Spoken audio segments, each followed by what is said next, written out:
सुरुवातीलाच एकदा आमच्या सगळ्या स्वरगंधर्वांसाठी आणि आमच्या ताल महर्षींसाठी एकदा जोरदार करून टाळ्या झाल्या पाहिजेत.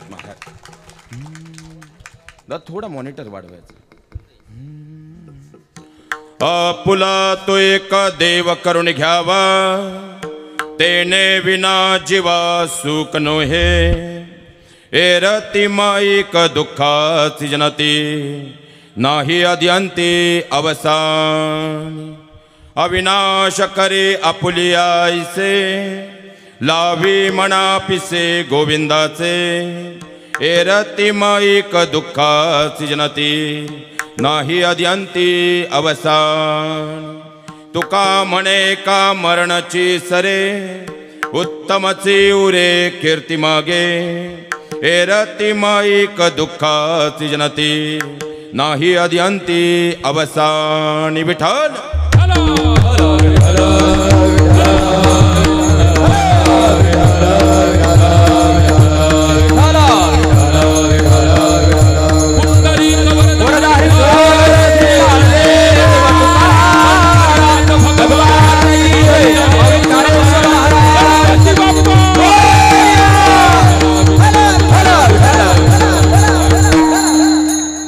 नमो विठ्ठला राजया पांडुरंगा. नमो रुक्मिणी माऊली ज्ञान गंगा. नमो पुंडलिका नमो चंद्रभागा. नमस्कार माझा रुक्मिणी पांडुरंगा. पंढरीच्या देवाला दंडवत तुझे पाया, दंडवत तुझे पाया, दंडवत तुझे पाया. पंढरीच्या देवाला दंडवत तुझे पाया, दंडवत तुझे पाया, दंडवत तुझे पाया. पंढरीच्या देवराया दंडवत तुझे पाया, पंढरीच्या देवराया दंडवत तुझे पाया, दंडवत तुझे पाया, दंडवत तुझे पाया.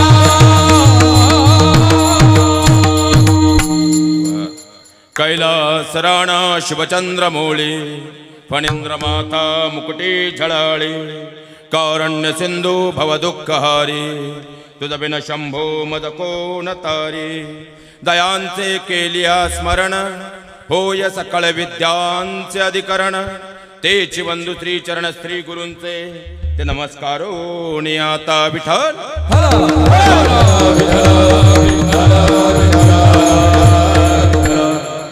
आपुला तो एक देव करून घ्यावा, तेने विना जीवा सुख नोहे.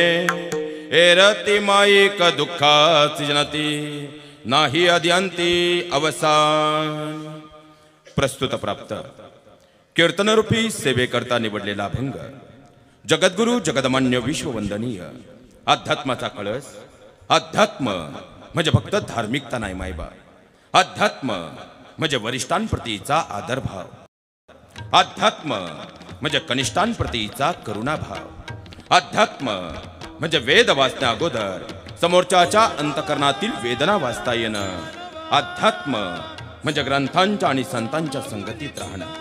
अध्यात्म म्हणजे ग्रंथांच्या आणि संतांच्या संगतीतून घडलेल्या महापुरुषांच्या जीवनातून आपलं जीवन चरित्र घडवणं. अध्यात्म म्हणजे फक्त पूजा अर्चना आणि प्रार्थना नाही, तर त्याप्रमाणे आपले दिवसभरातील प्रत्येक कृती असणं. एकंदरीतच अध्यात्म म्हणजे सकाळी उठल्यापासून रात्री झोपेपर्यंत आपल्या हातातील प्रत्येक कार्य हे प्रामाणिक आणि पारदर्शक पद्धतीने करणं. अशी कलियुगातील मानवाला मोक्षाकडे जाणारी साधी सरळ आणि सोपी वैवाट निर्माण करून देण्यासाठी ज्याने गाथा या प्रकरणातून 5वा वेद निर्माण केला, तर जगद्गुरु तुकोबारायांचा 4 चरणांचा बहुतेकांच्या पाठातील अनेक वेळा आपल्या समोर चिंतनाला आलेला अभंग गणेशोत्सव सोहळ्याच्या निमित्तानं माझ्या अल्पमती आणि अल्पज्ञानानुसार चिंतन निरूपण सेवेकरता निवडलेला आहे. विठ्ठल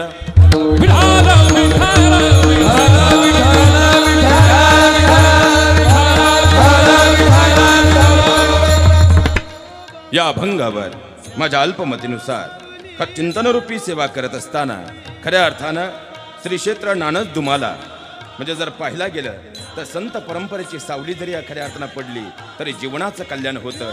आणि साक्षात ज्ञानेश्वरीचे पूर्ण रूप पूर्ण प्राप्त झाल्यानंतर पहिल्यांदा या मार्गे येत असताना सर्वात मोठा विसावा खऱ्या अर्थानं जर पाहिलं तर पहिला म्हणजे खऱ्या अर्थानं हे तीर्थक्षेत्र नानद आहे, त्यानंतर आळे आणि त्यानंतर खऱ्या अर्थानं आळंदीकडे पुढे प्रस्थान आहे. आणि ती ज्ञानाची फार मोठी अशी दिव्य सावली आपल्या सर्वांवरती आहे. हजारो वर्षांचं पुण्य फळास येतं तेव्हा अशा तीर्थक्षेत्रावरती जन्म होत असतो. एकदा जोरदार काढून टाळ्या पहिलं तुमच्याही भाग्यासाठी झाल्या पाहिजेत महाराज. खऱ्या अर्थानं श्री माही गणेश जयंती निमित्तानं 16 वर्षांपासून अवतरलेली ही खऱ्या अर्थानं पंढरी आणि सुरू असणारी ही परंपरा म्हणजे सुरुवातीलाच एकदा जोरदार काढून टाळ्या आपणा सर्वांसाठी झाल्या पाहिजे. कारण जर पाहायला गेलं तर बजाज कुटुंब गेल्या 16 वर्षांपासून या ठिकाणी, कारण दादांबद्दल जर बोलायचं म्हटलं तर किराणा व्यवसायामध्ये म्हणजे इगतपुरीसारख्या ठिकाणी आपला व्यवसाय सांभाळत असतानाही दरवर्षी मात्र या ठिकाणी या दिवशी ते अवतीर्ण होत असं मी जाणीवपूर्वक यासाठी म्हणतो की कितीही कामाचा व्याप असू द्या पण गणेश जयंतीच्या दिवशी मात्र ते इथं नसतील असं कधी होत नाही. कारण ते भगवंताची त्यांच्यावरती असणारी कृपा आहे आणि त्यांचा आपल्या गावावरती असणारं प्रेम आहे आणि हा दोन्हींचा समुच्चय म्हणजे खऱ्या अर्थानं हा सोहळा आहे. विठ्ठल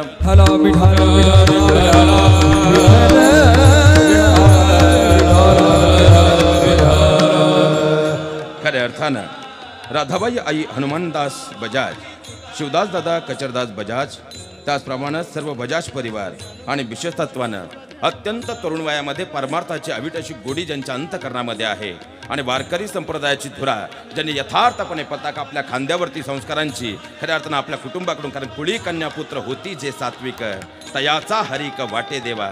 अहो तुमच्या खिशात करोडो रुपये असू द्या पण गावातल्या चौकात आल्यानंतर जर तुमच्या तोंडाचा दारूचा वास आला तर वडिलांची मान शर्मेने खाली जाते. तुमच्या खिशात रुपया नसू द्या पण खऱ्या अर्थानं तुम्ही गावातल्या चौकात आलात आणि 4 लोक तुमच्या जवळ प्रेमाने येऊन हात जोडलं तर खऱ्या अर्थानं वडिलांच्या अभिमानानं कॉलर ताट होते.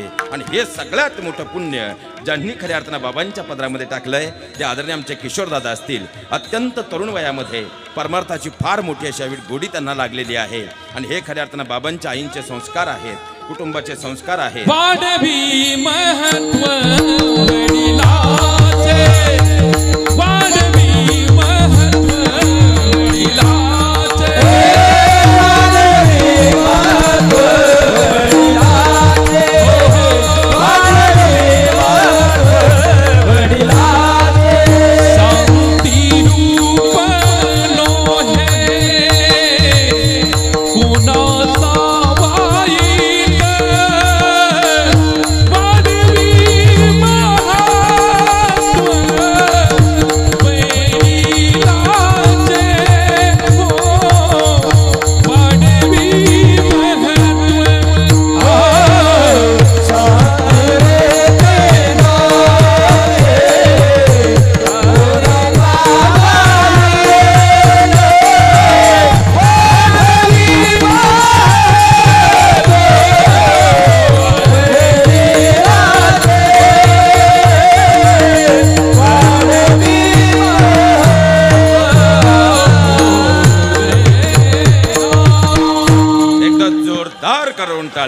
आमचे सगळे स्वरगंधर्व ताल महर्षींसाठी झाल्या पाहिजेत महाराज. आणि खऱ्या अर्थानं आपल्या मातापित्याची ही जीवनामध्ये एकच इच्छा असते की आपल्या मुलानं कर्तृत्वानं आणि संस्काराने एवढं प्रगल्भ व्हावं की खऱ्या अर्थानं समाजाच्या पाठीवरती आपल्या शेवटच्या श्वासापर्यंत आपली मान आणि आपली कॉलर खाली होऊ नये असं अत्यंत गोड व्यक्तिमत्व आदरणीय किशोरदादा आपलेही मनपूर्वक या ठिकाणी ऋण व्यक्त करतो.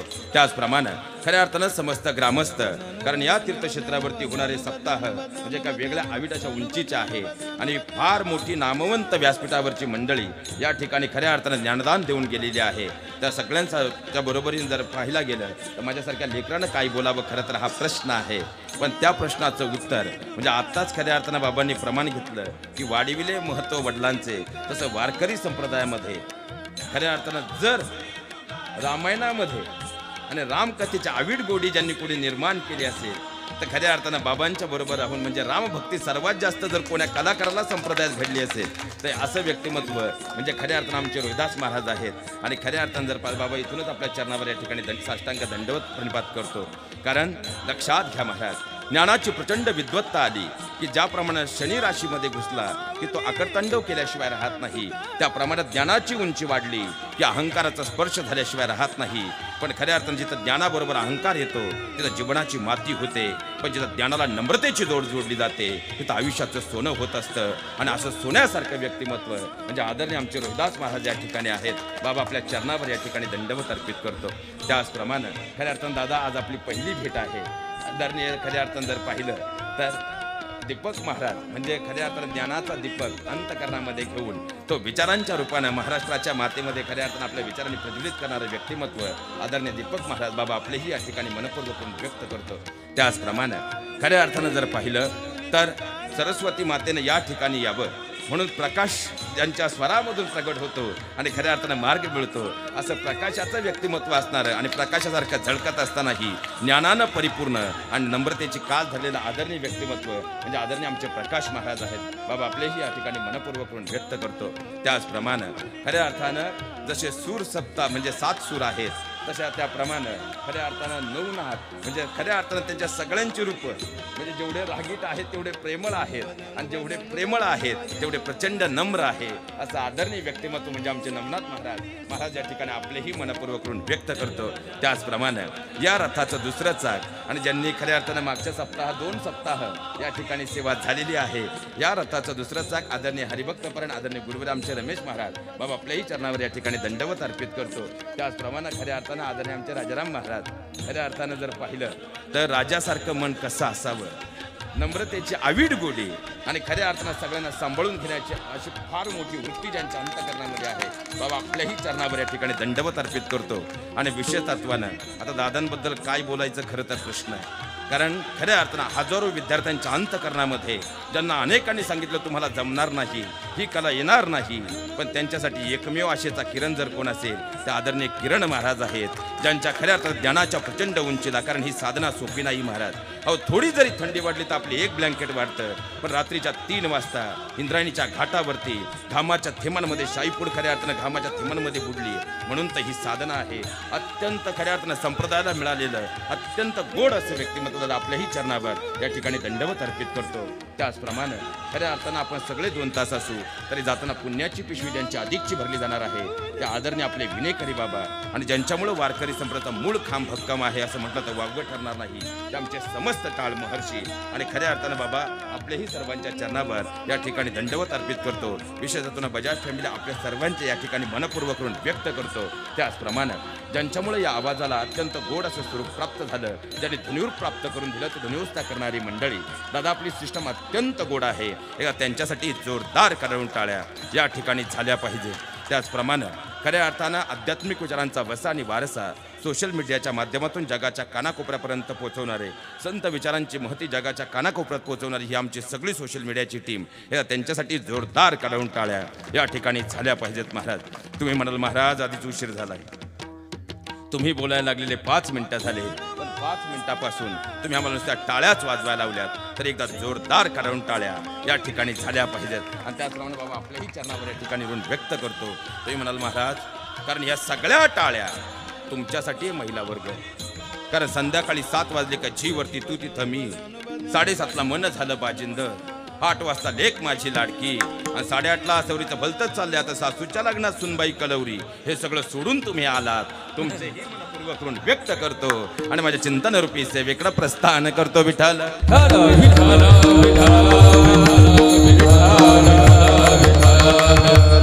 लक्षात घ्या महाराज, अभंगाच्या गुह्य चिंतनामध्ये प्रवेश करताना सुरुवातीला एक प्रश्न आहे आणि त्या प्रश्नाची उकल केल्याशिवाय अभंगाच्या गुह्य चिंतनामध्ये प्रवेश करणं अयोग्य ठरणार आहे. आणि प्रश्न असा आहे की गेल्या 16 वर्षांपासून ही आपली एकदिवसीय कीर्तन सेवेची अखंड अशी परंपरा आहे. मग हे कुटुंब खऱ्या अर्थानं दरवर्षी या निमित्तानं या ठिकाणी उपस्थित असतं. मग प्रश्न असा निर्माण होतो की गेल्या 16 वर्षांपासून अविड गोडी ज्या खऱ्या अर्थानं पंढरीनं आपल्याला दरवर्षीप्रमाणे लावलेली आहे, मग या कीर्तन सोहळ्याची खरंच आपल्याला गरज का आहे? लक्षात घ्या महाराज, या सृष्टीमध्ये 84 लक्ष योनी आहेत, पण वास्तव जीवन हे फक्त मनुष्याला मिळालेलं आहे. पण जगावं कसं हे मात्र समजलेलं. तुम्ही काही टेन्शन मध्ये का मग बोलत चला, तुम्ही बोलले तर सूत्र जमेल. लक्षात घ्या, आम्हाला हा देह मिळालेला आहे पण कळाला नाही. कारण 84 लक्ष योनीमध्ये कोणती योनी पहा महाराज, प्रत्येक योनी आडवी आहे पण चालायला सरळ आहे. आणि एवढा एकच सरळ आहे पण चालायला आडवा आहे. माणसानं कसं जगावं आणि जगणं संपलं की कसं मरावं हे शिकवण्याचं जे कार्य करतं ते म्हणजे कीर्तन असतं. या पुढे जाऊन सांगू का, एखाद्यानं एखादा गुन्हा केला तर त्याला शिक्षा म्हणजे शासन करणारी जी व्यवस्था आहे, जी यंत्रणा आहे, ती यंत्रणा म्हणजे शासन यंत्रणा. पण त्याच्या मनात तो गुन्हा करण्याचा विचारच कधी येऊ नये म्हणून त्या संस्कार बिंबवणारी जी व्यवस्था आहे ती व्यवस्था म्हणजे संस्कार व्यवस्था. आणखी सोपं आपल्या भाषेत सांगू का, गुड्डी गड्ड्यासोबत पळून गेली तर तिला शोधून आणणारी जी व्यवस्था आहे ती व्यवस्था म्हणजे शासन व्यवस्था. पण आमच्या मुलांच्या आणि मुलींच्या मनात असे वाईट विचार कधी येऊच नये म्हणून त्यांच्यावर संस्कार बिंबवणारी जी व्यवस्था आहे ती व्यवस्था म्हणजे संस्कार व्यवस्था. देह हे काळाचे, धन ते ते मनुष्याचे काय आहे. लक्षात घ्या महाराज, येताना तुम्ही मी काही आणलं नाही, जाताना काही नेणार नाही. आज आपलं काही आहे हा स्वतः तुमचा आणि माझा भ्रम आहे. पण हेच वाक्य अध्यात्मशास्त्र आधारे जर पाहिलं तर येताना घेऊन आलो तुमचं माझं प्रारब्ध होतं, आज करतोय ते आपलं क्रियामान कर्म आहे आणि घेऊन जाणार आहोत ते तुमचं माझं संचित आहे. मग संचिताचं गाठोडं जर आज व्यवस्थित बांधायचं असेल तर आजपासून आपली कर्म आपल्याला आदर्शवत करावी लागतील. आणि कर्म जर आदर्शवत करायचे असतील त्यासाठी संस्कार अत्यंत महत्वाचे आहेत. आणि आज मी तिला संस्कार व्यवस्थेचं या संबंध जगाच्या पाठीवरील सगळ्यात मोठं विश्व विद्यापीठ जर कोणतं असेल ते म्हणजे कीर्तन आहे. आणि म्हणूनच आज समाजाला गेल्या 16 वर्षापासून या ठिकाणीही आपल्याला या कीर्तन सेवेची गरज आहे. विठ्ठल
खऱ्या अर्थाने सगळ्या सूरगंधर्वांनी ताल महर्षींसाठी झाल्या पाहिजेत.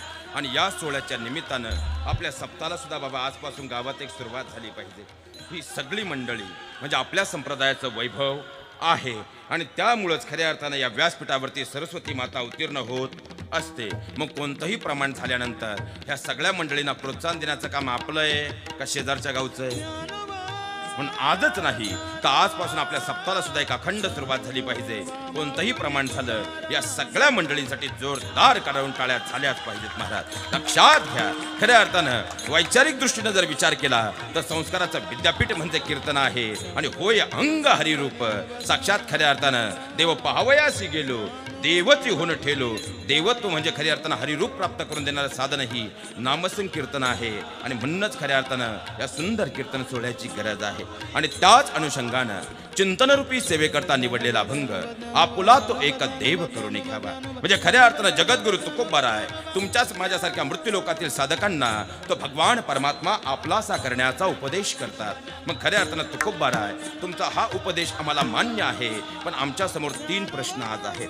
पहिला प्रश्न आमचा असा आहे की तो भगवान परमात्मा आम्हाला आपलासा करायचा आहे, पण तो कसा करता येईल. आमचा दुसरा प्रश्न असा आहे की तो भगवान परमात्मा आम्हाला आपलासा करायचा आहे, पण कोणता भगवान परमात्मा आपलासा करायचा आहे. आणि आमचा तिसरा प्रश्न असा आहे की तो भगवान परमात्मा आम्ही या मृत्यूलोकात आपलासा का करायचा आहे. आता पहिल्या प्रश्नाचं उत्तर असं आहे, पहिला शब्द कोणता आहे, आपुला, म्हणजे तो आपला देव करून घ्यायचा आहे. पण कोणता आणि कसा, तर पहिल्या प्रश्नाचं उत्तर शोधूया. त्यासाठी थोडंसं मागं जाणं गरजेचं आहे. कारण खऱ्या अर्थानं सृष्टी उत्पन्न झाल्यानंतर आजपर्यंत आपल्याला हिंदू धर्मशास्त्रा आधारे 4 युग सांगण्यात आलेली आहे. पहिलं म्हणजे सत्ययुग आहे, दुसरं म्हणजे त्रेतायुग आहे, तिसरं म्हणजे द्वापार युग आहे आणि सध्या गुढीपाडव्याला ज्याची 5098 वर्ष पूर्ण होतील असं सध्या सुरू असणारं कलियुग आहे. आणि या 4 युगांमध्ये पहिलं म्हणजे कोणतं युग आहे? सत्ययुग आहे, जिथं गणरायांचा खऱ्या अर्थानं जर पाहिला तर सिद्धिविनायक हा अवतार आहे. ज्या सत्ययुगामध्ये भगवान परमात्म्याचं वाहन सिंह आहे आणि या सत्ययुगामध्ये भगवंताचे अवतार म्हणजे मत्स्य, कुर्म, वराह, नरसिंह हे अवतार ज्या कालखंडामध्ये झाले तो सत्ययुगाचा कालखंड आहे. आणि या कालखंडामध्ये जर आपण पाहिलं तर सागरपुत्र शंकासुरानं जेव्हा वेदांचं अपहरण केलं तेव्हा त्याचा नाश करण्यासाठी खऱ्या अर्थानं त्या दैत्याचं समूळ उच्चाटन करण्यासाठी मत्स्य रूपामध्ये भगवान परमात्म्यानं अवतार घेतला. कारण जर वेदांचं अपहरण झालं तर खऱ्या अर्थानं स्वर्गाचं अस्तित्वच धोक्यात येईल. कारण सत्ययुग आम्हाला वेद, शास्त्र आणि मंत्र यावर आधारलेलं दिसतं. त्यानंतरचा कालखंड जर आपण पाहिला तर त्रेतायुगाचा कालखंड आहे, ज्यामध्ये भगवान परमात्म्याचा प्रभू रामचंद्रांचा अवतार आहे. आणि गणरायांचा त्रेतायुगातला अवतार जर पाहिला तो म्हणजे मयुरेश्वर आहे.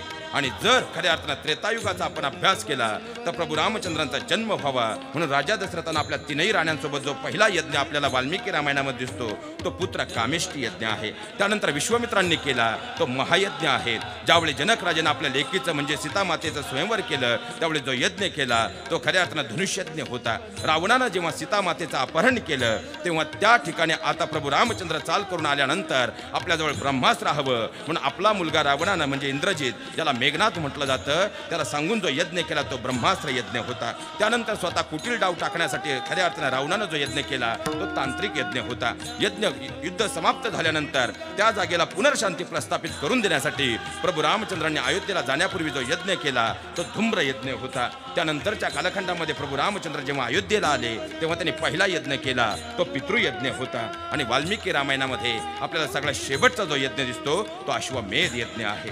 म्हणजे त्रेतायुगाची परंपरा आम्हाला यज्ञ परंपरा सांगणारी आहे. आणि त्या कालखंडामध्ये भगवान परमात्म्याचा गणरायांचा खऱ्या अर्थानं जर अवतार आपण पाहिला तो मयुरेश्वर आहे. त्यानंतरचा कालखंड जो येतो तो म्हणजे द्वापार युगाचा कालखंड आहे. द्वापार युगाचा कालखंड जर आपण पाहिला तर परिपूर्ण अवतार म्हणजे भगवान श्रीकृष्णांचा जन्म आहे. आणि या कालखंडामध्ये भगवान परमात्म्याचा जर अवतार तो म्हणजे गजानन अवतार आहे. आणि तो कालखंड जर आपण पाहिला म्हणजे खऱ्या अर्थानं कृष्ण भक्ती करणारा कोणताही संप्रदाय जर आपण पाहिला तर जप साधनेला अनन्यसाधारण महत्त्व आहे.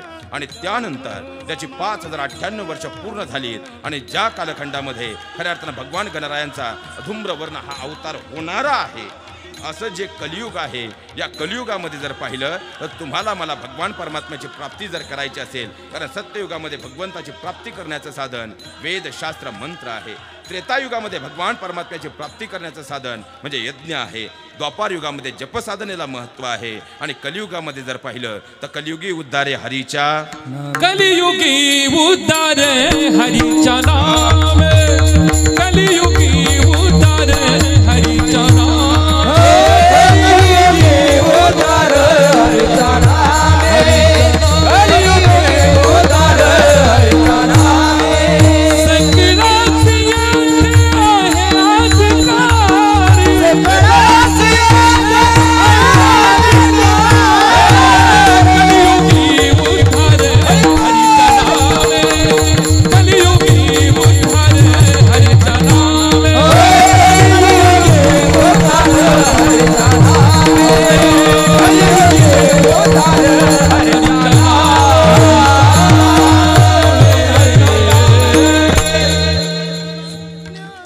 थोडा त्रास होईल पण सवय लागली.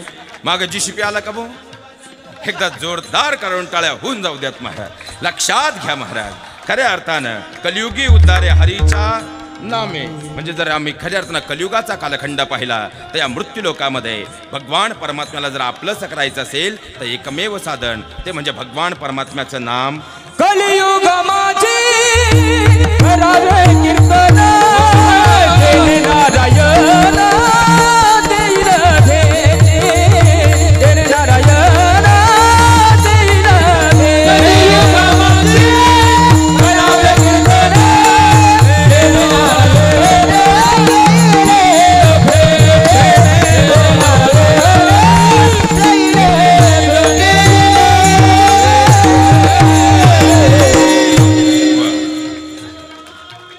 सवय हळूहळू लागेल, पण लागली पाहिजे. लक्षात घ्या महाराज, जेथे भगवंताचं नाम आहे, स्वतः भगवंत त्या ठिकाणी आहे. म्हणून तर खऱ्या अर्थानं या मृत्यूलोकामध्ये आम्हाला जर भगवान परमात्म्याला आपलंसं करायचं असेल तर एकमेव साधना ती म्हणजे भगवंताचं नामसाधना आहे, नामसंकीर्तन आहे. पहिल्या प्रश्नाचं उत्तर मिळालं. आता महाराज, आमचा दुसरा प्रश्न असा आहे की भगवान परमात्मा आपलासा करायचा आहे, पण कोणता आपलासा करायचा आहे? लक्षात घ्या, माही गणेश उत्सव सोहळ्याच्या निमित्तानं आपण एकत्र आलेलो आहोत आणि ज्या भगवान परमात्म्याचा खऱ्या अर्थानं जन्म उत्सव सोहळा आहे. भगवान परमात्मा म्हणजे ओंकार स्वरूप गणराय पाहिले तर तिथूनच खऱ्या अर्थानं या ब्रह्मांडाची निर्मिती आहे. म्हणजे ज्या 3 देवतांवरती संबंध खऱ्या अर्थानं ब्रह्मांड जर विचार आपण केला तर ब्रह्मदेवांकडे सृष्टी उत्पत्तीचं कार्य आहे. ओंकार प्रधान रूप गणेशाचे, हे देवाचे जन्मस्थान, हे देवाचे जन्मस्थान. ओंकार प्रधान रूप गणेशाचे, ओंकार प्रधान रूप गणेशाचे, रूप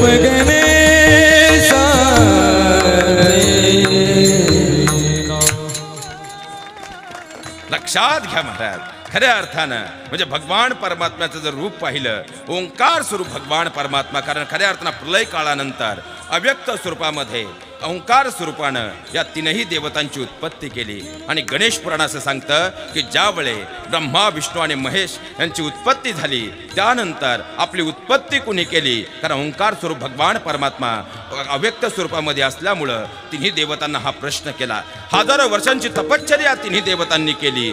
त्यानंतर प्रसन्न होऊन ओंकार स्वरूप गणराय त्या ठिकाणी अवतीर्ण झाले. अवतीर्ण झाल्यानंतर ब्रह्मदेव, भगवान विष्णू आणि भोलेनाथांनी त्यांचे चरण स्पर्श केले आणि आपलं येण्याचं प्रयोजन विचारलं. आणि येण्याचं प्रयोजन सांगताना ओंकार स्वरूप भगवान परमात्मा सांगतात की ब्रह्मदेवांकडे खऱ्या अर्थानं या सृष्टीचं उत्पत्तीचं कार्य आहे. महादेवांकडे जर पाहिलं तर प्रलयाचं कार्य आहे.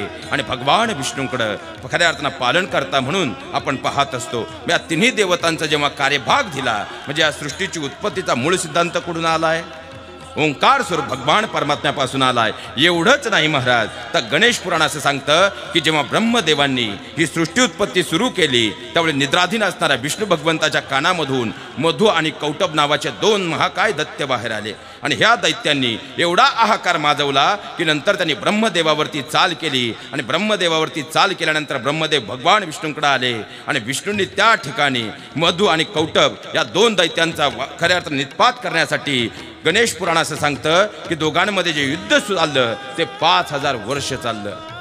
आणि 5000 वर्ष केल्यानंतरही या 2ही दैत्यांचा निष्पात झाला नाही. म्हणून शेवटी भगवान विष्णू भोलेनाथांकडे आले आणि खऱ्या अर्थानं एवढा वेळ का लागतोय, या दैत्यांचा वध का होत नाही, मला विजय काय मिळत नाही, हा प्रश्न भगवान विष्णूंनी भगवान भोलेनाथांना केला. तेव्हा गणेश पुराण असं सांगतं की भगवान भोलेनाथांनी सांगितलं की हे प्रतिपालक, खऱ्या अर्थानं प्रजाप्रतिपालक, ज्यापासून आपली उत्पत्ती आहे त्या ओंकार स्वरूपाची पूजा न करता तू युद्धाला सुरुवात केली म्हणून हे अपयश आहे. आणि त्यानंतर भोलेनाथांनी गणेश पुराणा आधारे भगवान विष्णूंना षडाक्षरी मंत्र दिला, गणेशाय नमः. आणि या मंत्राचा 100 वर्ष अनुष्ठान भगवान विष्णूंनी केलं. आणि त्यानंतर भगवान गणेश प्रसन्न झाले, त्यांनी आशीर्वाद दिला.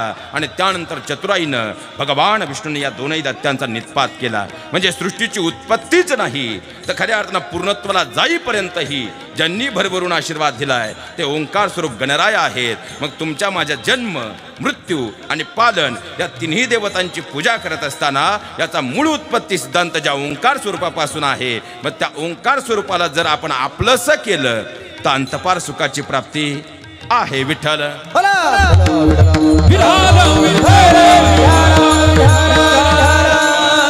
मग खऱ्या अर्थानं आता भगवान परमात्मा ओंकार स्वरूपापासून या सृष्टीची उत्पत्ती आहे महाराज आम्हाला कळालं. पण आम्ही प्रापंचिक आहोत. मग आम्हाला प्रपंचामध्ये खऱ्या अर्थानं दुःख निवारणाराही हवाय आणि सुख प्रदान करणाराही हवा. मग गणराय सुख देणारे आणि दुःख हरणारे आहेत का? नक्कीच आहेत. कसे? गणेश पुराण आधारेच पाहूयात. लक्षात घ्या महाराज, ज्या वेळेस गौतम ऋषींची पत्नी अहिल्यावरती नजर इंद्रदेवाची पडली. त्यावेळी इंद्रदेवाच्या मनामध्ये वासना निर्माण झाली आणि त्यानं गौतम ऋषींचं रूप घेतलं आणि खऱ्या अर्थानं अहिल्याशी संग केला. गौतम ऋषींना बातमी कळाली. गौतम ऋषींनी अहिल्याला शाप दिला की तू शिळा होऊन पडशीस आणि इंद्राला शाप दिला की तुला भगे पडतील. अहिल्याने हात जोडले, गौतम ऋषीच्या पायावर लोटांगण घेतलं. गौतम ऋषींना दया आली आणि त्यांनी अहिल्याला उषा शाप दिला की त्रेतायुगामध्ये प्रभू रामचंद्रांचा ज्यावेळी तुला स्पर्श होईल त्यावेळेस खऱ्या अर्थानं तू पुन्हा पूर्ण रूप प्राप्त होईल. पण इकडे इंद्र मात्र भगे पडल्यामुळे शेवटी खऱ्या अर्थानं कमळाच्या देठामध्ये लपून बसला होता आणि शेवटी सर्व देवतांना विचार पडला की आता राजाच इथं नाही, करावं काय. म्हणून सर्व देवता गौतम ऋषींकडे आले. गणेश पुराण असं सांगतं की त्या ठिकाणी गौतम ऋषींना सगळ्यांनी विनंती केली की तुम्ही उषाशाप द्यावा, पण गौतम ऋषी उषाशाप द्यायला तयार नव्हते. शेवटी देवतांच्या विनंतीवरून त्यांनी एकच सांगितलं, यावरती मी काही करू शकत नाही, पण गणरायांनी जर मनात आणलं तरच खऱ्या अर्थानं काहीतरी होऊ शकेल. आणि एवढा विचार केल्यानंतर सर्व देवता मग खऱ्या अर्थानं कमलाच्या देठात लपून बसलेल्या भग पडलेल्या इंद्राकडे आले आणि इंद्रदेवाला सांगितलं की आता जर तुला यातून बाहेर पडायचं असेल तर एकच षडाक्षरी मंत्र आहे, गणेशाय नमः. आणि या मंत्राचं 100 वर्ष अनुष्ठान इंद्रदेवानं केलं तेव्हा त्याला पुनरुप प्राप्त झालं. म्हणजे दुःख करणारा गणराय आहेत. चला या ही पुढे लक्षात घ्या महाराज. जमदग्नी ऋषी आणि रेणुका मातेचा पुत्र म्हणजे भार्गवराम. आणि जेव्हा खऱ्या अर्थानं आपल्या आश्रमामध्ये सहस्त्र अर्जुनानं या जमदग्नी ऋषींच्या आश्रमातली कामधेनू पाहिली आणि ती कामधेनू पाहिल्यानंतर ती कामधेनू आपल्याला हवी ही भावना सहस्त्र अर्जुनाच्या मनात निर्माण झाली आणि सहस्त्र अर्जुनानं आश्रमावरती चाल केली, ज्यात खऱ्या अर्थानं जमदग्नी ऋषींना मृत्यू प्राप्त झाला. रेणुका माता संतापल्या आणि त्यांचा तो संताप त्यांचा मुलगा भार्गवरामनं पाहिला आणि त्याच वेळी मनाशी निश्चय केला की मी 21 वेळा पृथ्वी निक्षत्रिय करेल. पण त्यासाठी कारण सहस्त्रार्जुनही सोपा नव्हता महाराज. खऱ्या अर्थानं भगवान दत्तात्रयांची त्यांच्यावरती फार मोठी कृपा होती. मग सहस्त्रार्जुनाचा जर वध करायचा असेल तर म्हणून खऱ्या अर्थानं भार्गवराम भोलेनाथांना शरण गेले आणि भोलेनाथांनी त्यांनाही षडाक्षरी मंत्र दिला, गणेशाय नमः. आणि या मंत्राचा जप परशुरामान म्हणजे भार्गवरामानं 100 वर्ष केल्यानंतर गणराय त्यांना प्रसन्न झाले आणि प्रसन्न झाल्यानंतर आशीर्वाद तथास्तु देताना त्यांनी आपल्या हातातलं परशु भार्गवरामकडे दिलं आणि म्हणून तर भार्गवरामचं नाम परशुराम झालं. त्यानंतर त्यांनी आपल्या मातेचं वचन राखण्यासाठी 21 वेळा पृथ्वी निक्षत्रिय करून खऱ्या अर्थानं दान दिली. म्हणजे ते दुःख हरणारे आहेत आणि सुख देणारेही आहेत. मग असा सुख देणारा आणि दुःख हरणारा भगवान परमात्मा जर आम्ही आपल्या जीवनात आपला असा केला तर अंतपार सुखाची प्राप्ती आहे. आता तिसरा प्रश्न, हिच्या इथपर्यंत कुणाला काही शंका? बोलत चला महाराज. आता तिसरा प्रश्न असा आहे महाराज, खऱ्या अर्थानं नामा आधारे तो भगवान परमात्मा ओंकार स्वरूप आपला असा करायचा आहे कळालं. षडाक्षरी मंत्र हा आम्हाला जीवनाला तारणारा मंत्र आहे समजलं. आणि खऱ्या अर्थानं आम्हाला भगवान परमात्मा कोणता आपला असा करायचा आहे तर ज्याने ही सृष्टी निर्माण केली तो ओंकार स्वरूप भगवान परमात्म्याला शरण जायचं आहे समजलं. पण तरी एक प्रश्न अजून बाकी आहे, तो भगवान परमात्मा, कारण आम्ही आमच्या फायद्याशिवाय या मृत्यू लोकात कोणतीच गोष्ट करत नाही. मग तो भगवान परमात्मा आम्ही आपला असा या मृत्यूलोकात का करायचा, त्याचा आम्हाला फायदा काय आहे? लक्षात घ्या महाराज. खऱ्या अर्थानं जन्माला आल्यापासून मृत्यूपर्यंत प्रत्येकाची धडपड सुखासाठी चाललेली आहे. मनुष्य दिवसाची रात्र करतो, रात्रीचा दिवस करतो, हाडाची काढा आणि रक्ताचं पाणी करून पैसा कमवतो. कशासाठी? का महाराजांना देण्यासाठी? कशासाठी? सुखासाठी. सुखासाठी बंगला बांधला. 58 वर्ष फाटकी लुंगी लावून तुम्ही नाशिक मुंबई पुण्यात नोकरी केली आणि 58ला रिटायर्ड होऊन तुम्ही गावात आले. आता प्रत्येक गावात एक टोळी आली, तुमच्या गावात आहे का नाही माहीत नाही, पण रिटायरमेंट नंतर कोणी 5-50 लाख घेऊन गावात येऊ द्या, त्याला मोकळं केल्याशिवाय टोळी सोडित नाही. या रावसाहेब, बसा रावसाहेब, तुमच्यासारखा माणूस 4 गावात नाही रावसाहेब. फुगला रावसाहेब, मारली कुदळ, गेले 25. 1.5 वर्ष गेले, तुमच्यासारखा माणूस तालुक्यात नाही रावसाहेब. थोडीशी गरज द्या रावसाहेब. आणखी 2 महिने गेले, मोकळा रावसाहेब. 25 लाख बंगल्यात गेले, 25 लाख पाहुण्या रावळ्यांनी जिरवले, तुम्ही झाले मोकळे. महाराज, हे माझं वाक्य नाही. अहो, दारावरच्या कुत्र्याला जर भाकर मिळाली नाही तर तेही राहत नाही. महाराज सांगतात, जन हे सुखाचे, दिला घेत आल्याचे, अंत हे काळीचे. कारण जोपर्यंत तुमच्याकडून फायदा आहे हा समाज तुम्हाला जवळ करणारे, जर तुमच्या जवळचा फायदा संपला जवळचे दूर करणारे ही कलियुगातील वास्तव.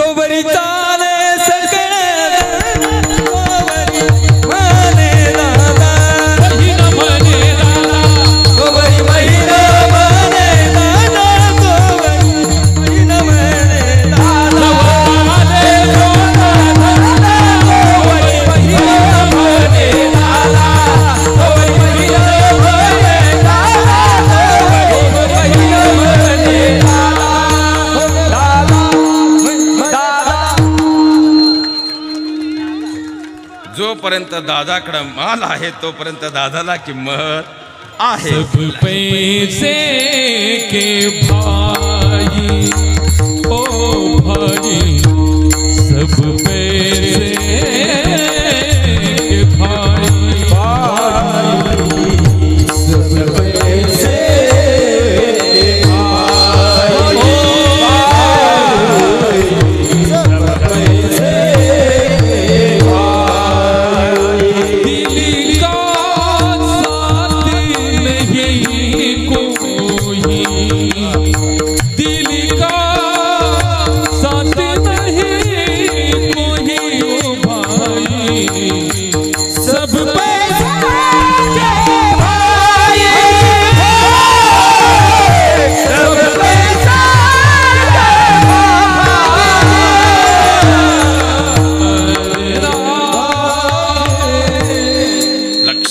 महाराज. एकदा जोरदार टाळ्या. मागे जीसीपी आलाय का? एकदा जोरदार टाळ्या होऊन जाऊ द्यात महाराज. लक्षात घ्या, कारण सायकोलॉजी असं सांगते कोणतीही गोष्ट एकाच वेळी 21 वेळा घडली मरेपर्यंत माणूस ती विसरत नाही. आपण 14 पर्यंत आलो आहे. लक्षात घ्या महाराज, जोपर्यंत तुमच्याकडून फायदा आहे हा समाज तुम्हाला जवळ करणारे, जर तुमच्या जवळचा फायदा संपला जवळचे दूर करणारे, ही कलियुगातील वास्तविकता आहे. आता प्रश्न आजच्या दिवशी माही गणेश उत्सवाच्या निमित्तानं थोडंसं प्रबोधनात्मक दृष्टिकोनातून आपल्या मनात आता काही प्रश्नांची उत्तरं शोधून घ्या महाराज. सुखासाठी बंगला बांधला, सुख मिळालं? सुखासाठी बायको केली, तिथं मिळतच नाही म्हणा. आता ते तर डबल अवघड झालंय. आणि सध्या खऱ्या अर्थानं अहमदनगर जिल्ह्याचा सगळ्यात मोठा जागतिक प्रश्न जर कोणता असेल तर यंदा तरी पप्या पिवळा झाला. तुम्ही म्हणताय, मी म्हणत. कारण लक्षात घ्या, सध्या सगळ्यात मोठी समस्या जर कोणती असेल, आता सगळे शेतकरी आहेत ना, सध्या शेतकऱ्याच्या मुलांना मुली मिळत, हळूहळू आशा होती तिकडं, पण तिकडे मराठवाड्याकडे आता लोक म्हणतात येऊ नका आमच्याकडे. आता डबल अवघड झालंय महाराज. आता मला सांगा, शेतकऱ्याच्या मुलांना मुली मिळत, महिला मंडळ मुली मिळत. आज खऱ्या अर्थानं ओंकार स्वरूप भगवान परमात्मा तुमचं ऐकणार आहे. फक्त खरं मोठ्यानं बोला. जेवढं घरात मोठ्यानं बोलता तेवढं इथंही मोठ्यानं. मला सांगा, शेतकऱ्याच्या मुलांना मुली मिळत नाही. आपला बाबा यंदाही पिवळा होईल असं वाटत नाही. यंदा तरी आपल्या बाप्याला बायको मिळेल असं वाटत. मग जाऊ द्या महिला वर्ग, मी तुमच्या मुलासारखा आहे. पुरुष मंडळी सगळे शांत, फक्त महिला मंडळ ज्यांना वाटतं शेतकऱ्याच्या मुलांना मुली मिळाल्याच पाहिजे तेवढ्या आयाने एकदा जोरदार टाळी वाजवा. बरेच नवरदेव राहिले तिथे. मग जाऊ द्या महिला मंडळ, तुमची सगळ्यांची अपेक्षा आहे ना शेतकऱ्याच्या मुलांना मुली मिळाल्या पाहिजे. मग आता ज्या धर्म मंडपात आपण आहोत ना, इथं मृत्यू आला तरी खोटं बोलता येत नाही. आणि आज खऱ्या अर्थानं गणेश जन्म सोहळा आहे, त्यामुळं खोटं तर बोलताच येणार. आणि तसंही महिला वर्ग आम्ही कधी खोटं बोलत. मग खऱ्या अर्थानं आता तुमची सगळ्यांची अपेक्षा आहे ना शेतकऱ्याच्या मुलांना मुली मिळाल्या. मग इथं बसलेली कोणती आई आता गणरायांची शपथ घेऊन या ठिकाणी मला सांगेल, महाराज मी आत्ता या क्षणी अशी शपथ घेते की मी माझी गुड्डी शेतकऱ्याच्याच मुलाला देईल. फक्त तेवढ्याच आईने टाळी वाजवा. आता 3-4 टाळ्या वाजल्या पोरांच्या आहेत. पुरींच्या आयांच्या डोक्यात एकच खटकी आहे, माझी गुड्डी फ्लॅटमध्ये गेली पण माझ्या पप्याला गुड्डी मिळाली. बरं जाऊ द्या महिला वर्ग, मी तुमच्या मुलासारखा आहे. मला सांगा, तुम्हाला शेतकरी जावई चालत नाही, तुमच्या लेकीला शेतकरी नवरा चालत नाही. आता पुण्यात माझ्या ऑफिसच्या बाजूलाच IT पार्क आहे आणि यावर्षी माझे कमीत कमी 90 मित्र लग्नाचे आहेत, ज्यांचा पगार लाख ते 1.25 लाखाच्या घरात पर मंथ आहे. 500च्या स्टॅम्पवर मी मध्यस्थी राहतो. फक्त त्यांची एकच अडचण आहे, त्यांना एकही गुंठा जमीन नाही. उद्या येऊ का बस घेऊन इकडं? किती आहे आपली पोर देतील बोटवर करा. बोलत चला भो. किती आहे आपली पोर देतील बोटवर करा. मग तुम्हाला जमीन कायला पाहिजे? कारण तुम्हालाही माहिती आहे उद्या जर त्याची नोकरी गेली तर कमीत कमी ही काळी आई त्याला उपाशी मारणार नाही.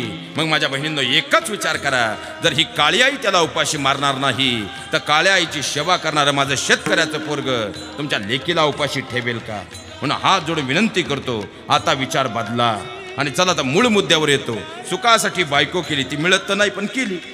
2.5 लाखाचा हॉल घेतला, गावची जिरवाय 3.5 लाखाचा DJ आणला, रात्रभर खऱ्या अर्थानं फुलांची गाडी सजून सगळ्या मित्रांना एकत्र करून फुलांची गाडी सजवली. आणि जी बायको फुलाच्या गाडीत घरी आणली तीच तुम्हाला मला काय म्हणते? आता आम्ही काय वेगळे का महाराज? तुमच्या पुढे आल्यावर बोलवतो नाही, सप्त्याला 7 दिवसांनी घरी गेल्यावर सोपं आहे. तीच तुम्हाला मला काय म्हणते, तुम्हाला काही कळत नाही, तुम्हाला काही कळत तरी आपलं येडं म्हणतं बायको प्रेम करती. बायकोच्या प्रेमात सुद्धा झटकाय. आता सुखासाठी बायको केली, खरं सांगा सुख मिळालं महाराज? उत्तर तर देऊ नका, संध्याकाळी घरी जायचंय. सुखासाठी पप्या जन्माला आला, तोच पप्या म्हणतो माझ्या पप्पानं माझ्यासाठी काहीच कमवून ठेवलं नाही. सुखासाठी गुड्डी जन्माला आली, 2 पतपेड्यांचं कर्ज काढून तिला विद्यापीठात पुण्यात कॉलेजला पाठवली. ती कॉलेजच्या गेटवरूनच गड्ड्याला घेऊन गेली तर परत गावात आडनाव बदलून आली. सुखासाठी बांध कोरले, ही बांध कोरणारी एक टोळी आली. व तुमच्या गावात आहे का नाही माहीत नाही, पण कोणत्याही गावात जा महाराज, गाव तसं चांगलं पण तंटामुक्तीच्या अध्यक्षांना भेटलं तर 90% प्रकरणं फक्त जमिनीच्या बांधांवरून आहेत की नाही, आहेत की नाही? बरं, हा विषय आज माही गणेश उत्सवाच्या निमित्ताने या ठिकाणी मांडण्यासाठी अशी गरज निर्माण झाली, कारण कोणत्याही गावात जा महाराज, आज आम्ही सार्वजनिक कार्यक्रमात एकत्र यायला तयार आहोत, पण 2 रक्ताचे भाऊ जर एका विचाराने एकत्र यायला तयार नसतील तर कोणता अध्यात्म आम्ही जिवंत ठेवलंय, सगळ्यात मोठा प्रश्न आहे. महाराज तुम्ही लहान होतात ना, तुम्ही लहान होतात ना, अरे 2 भाऊ जर शाळेत निघाले तर दप्तर तुझ्या पाठीवर की दप्तर माझ्या पाठीवर, यावरून 2 भाऊ एकमेकांशी भांडत होते, एकमेकांना मारत होते, पण वर्गात बसल्यानंतर मात्र मांडीला मांडी लावून बसत होते. अरे तेच 2 भाऊ जर संध्याकाळी आईच्या शेजारी झोपायला गेले ना तर आईचं तोंड तुझ्याकडं की आईचं तोंड माझ्याकडं, यावरून एकमेकांशी भांडत होते, एकमेकांना मारत होते, पण पोलीस स्टेशनला जाऊन कधी एकमेकांवर केस टाकत नव्हते. तेच रक्ताचे भाऊ आज जर काहीच न पिकणाऱ्या गुंठाभर बांधासाठी एकमेकांवर कुऱ्हाड घेऊन धावणार असतील तर खरंच आम्ही कोणता अध्यात्म जिवंत ठेवलंय याचा मात्र विचार करायला हवा. महाराज इथं बसलेल्या प्रत्येकानं रामायण पाहिलंय, इथं बसलेल्या प्रत्येकानं रामायण ऐकलंय, पण या महाराष्ट्राची दुर्दम्य शोकांतिका अशी आहे, आम्ही रामायण ऐकतो, आम्ही रामायण पाहतो, पण आमच्या रोजच्या जीवनामध्ये ते उतरवतोय का, सगळ्यात मोठा प्रश्न आहे. कारण रामायण तुम्ही कतरी बारकाईनं अभ्यासाव, रामायणाचा पूर्वार्ध जर आम्ही पाहिला तर आम्हाला राम लक्ष्मण राम भरतामधलं प्रेम दिसतं, आणि त्याच रामायणाचा उत्तरार्ध जर आम्ही पाहिला तर आम्हाला वाली आणि सुग्रीवात निर्माण झालेला विसंवाद असेल, किंवा लंकाधिपती रावण आणि विभीषणात निर्माण झालेली लालसा असेल. अरे लंका सोन्याची होती, महिला मंडळ कशाची? इथं 1 तोळा घ्यायचं म्हणल्यावर 1.5 वर्ष भांडावं लागत आहे. तिथं अख्खी लंका सोन्याची होती, पण रक्ताचा भाऊ भावाच्या विरोधात उभा ठाकला, सोन्याची लंका मातीमोल झाली, आणि प्रभू रामचंद्राच्या जीवनात 14 वर्षांचा वनवास होता, पण लक्ष्मण भरतासारखा भाऊ सोबतीला होता, म्हणून तर 14 वर्षानंतरही प्रभू रामचंद्र पुन्हा एकदा अयोध्येचा राजा होता. हे सगळ्यात मोठं वास्तव आहे. चला रामायणामधून आता आपण आपल्या जिल्ह्यामध्ये तालुक्यात येऊयात. बांध करून बंगला बांधला, एक तरी माणूस सापडेल? बांध करून आपल्या मुलांचं आयुष्य, आपलं आयुष्य घडवलं, आपला व्यवसाय घडवला, एक तरी माणूस सापडेल? बांध करून खऱ्या अर्थानं आपल्या कुटुंबाचं गाड्या घेतल्या, कुटुंब घडवलं, सापडेल? महाराज कतरे आजूबाजूला तुम्ही बारकाई नजर टाका, ज्यांनी गाड्या घेतल्या, घरं बांधली, आपला आणि आपल्या मुलांचं आयुष्य घडवलं, आपले व्यवसाय घडवले, त्यांनी फुटभर बांध कोरण्याकडे कधी लक्षच दिलं नाही, आणि ज्यांनी बांध कोरण्यात आपलं उभं आयुष्य घालवलंय त्यांनी स्वतःच्या आयुष्याची तर माती केली, पण न कळत्या वयातल्या आमच्या छोट्या छोट्या लेकरांना सुद्धा पोलीस स्टेशनची पायरी चढायला लावून आमची पुढची एक पिढी बरबाद केली. हे सगळ्यात मोठं वास्तव आहे, सगळ्यात मोठं. बरं तुम्ही कितीही बांध कोरव, आम्ही किती जरी बांध कोरले, आजच्या दिवशी मला तुमच्याकडून एकाच प्रश्नाचं उत्तर हवं आहे, तलाठी वास्तवाच्या कपाटाचे सातबारे कधी बदलणार आहेत का, याचा मात्र विचार करा. अरे आमच्या हजारो पिढ्या आल्या, त्या बांधावर बसल्या, एका ताटात जेवल्या, एकमेकांशी भांडल्याही, आणि शेवटी त्या बांधातच मिसळून गेल्यात. तुम्ही मी का अमरपट्टा घेऊन आलोय? एक दिवस जर आम्हाला त्याच मातीत जायचं असेल तर कोणता अहंकार आमच्या अंतकरणात निर्माण झालाय याचा मात्र विचार करावा लागेल. इथं बसलेल्या माझ्या सगळ्या तरुण मित्रांनो तुम्हाला हात जोडून विनंती करतो, माझं कीर्तन तुम्हाला पटलं नाही, मरेपर्यंत मला तुमच्या गावात कधी बोलू नका, पण आज तुमचा मुलगा म्हणून तुमच्या पायावर, लहान भाऊ म्हणून तुमच्या पायावर डोकं टेकून विनंती करतो. खऱ्या अर्थानं इथं जी वयस्कर पिढी बसली ना, ही फक्त तुम्हाला बोलून दाखवत नाही, 2 वेळचं जेवायला मिळावं म्हणून ती घरात शांत आहे. पण लक्षात ठेवा, तुम्ही सगळे घरातले झोपल्यानंतर रात्रीच्या 12 वाजता आपल्या हुंदक्यांचा आवाज घरात कुणाला येऊ नये म्हणून डोक्याखालची उशी तोंडात घालतायत आणि हमसून रडतायत का? तुमच्या माझ्या माय बापाचं जीवन कत्राटून पहा. अरे तुमचा माझा हा बाप वयाच्या 20 वर्षापर्यंत आपल्या कुटुंबासाठी जगत राहिला, आपल्या बहिणींच्या लग्नाची कर्ज फेडत राहिला, 21व्या वर्षी त्याचं लग्न झालं, 1 वर्ष सुखाचा प्रपंच झाला, आणि तुमचा माझा जन्म झाला. ज्या दिवशी तुमचा माझा जन्म झाला ना त्या दिवशी त्या बाईनं बाई पण सोडून आई पण स्वीकारलंय आणि त्या दिवसापासून उभं आयुष्य तर बाप मात्र तुमच्या माझ्यासाठी जगत राहिला. अरे उतारवय येईपर्यंत तो स्वतःसाठी कधी जगलाच नाही, पण आता उतारवय आलं, गुडघ्यांची कुरकुर सुरू झाली, हातामध्ये काठी आली, तशी त्यांना एकमेकांच्या आधाराची आता गरज वाटू लागली. पण जेव्हा खऱ्या अर्थानं एकमेकांच्या आधाराची गरज होती नेमका त्याच वेळेस काहीच न पिकणाऱ्या गुंठावर बांधासाठी मात्र दोन भावांमध्ये वितुष्ट आलं. जशी आम्ही 7 बाऱ्याची फाळणी केली, जशी आम्ही खऱ्या अर्थानं आमच्या शेताच्या बांधाची फाळणी आणि आमच्या 7 बाऱ्याची फाळणी केली, तशी आम्ही आम्हाला जन्म देणाऱ्या मायबापांची सुद्धा फाळणी केली. आज आई एकाकडं आणि तो बाप एकाकडं राहत असेल आणि ती माऊली त्या बापाकडे पाहून 3 वर्ष लवकर मरत असेल आणि ती माऊली त्या बापाकडे पाहिल्यानंतर जर 3 वर्ष आणि आमचा बाप खऱ्या अर्थानं त्या माऊलीकडे पाहिल्यानंतर 2 वर्ष लवकर मरत असेल, तुम्ही महिन्याला जरी अष्टविनायक केलं तरी तो भगवान परमात्मा ज्याने ब्रह्मांडाला प्रदक्षिणा पूर्ण न करता आपल्या माता पित्यांभोवती प्रदक्षिणा पूर्ण करून सकाळ ब्रह्मांडाला संदेश दिला की परब्रह्म म्हणजे आपले माता पिता आहे, त्या गणरायांचा आशीर्वाद प्राप्त होईल का, याचा जरी आम्ही विचार करू शकलो तर मला वाटतं आजची सेवा सफल आहे. विठ्ठल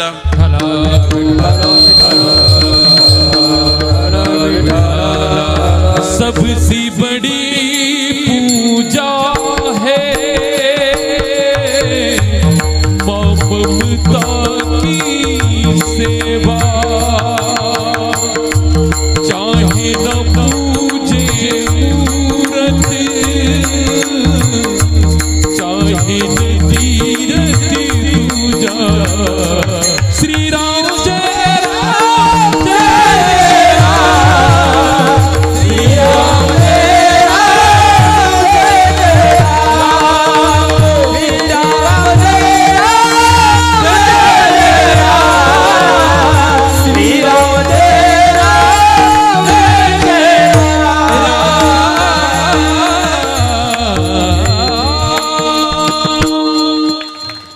कारण लक्षात घ्या महाराज, कोणतीही चूक नसताना फक्त आपल्या वडिलांच्या वचनासाठी रघुकुल रीत सदा चली आई. कारण लक्ष्मण भैया सांगत होते, दादा खऱ्या अर्थानं आपण आपल्या सावत्र आईला तुरुंगात टाकू, राज्य करूयात. वडील सांगत होते तू मला मार म्हणजे तुझा मार्ग खुला होईल. पण त्यावेळेस मात्र खऱ्या अर्थानं प्रभू रामचंद्र सांगत होते की नाही बाबा, नाही दादा, वडिलांचं वचन आणि रघुकुलाची रीत आपल्यासाठी महत्वाची आहे. रघुकुली रीती सदा चली आई, प्राण जान पर बचने जाए. राम सिया राम सिया राम जय राम, राम सिया राम जय राम.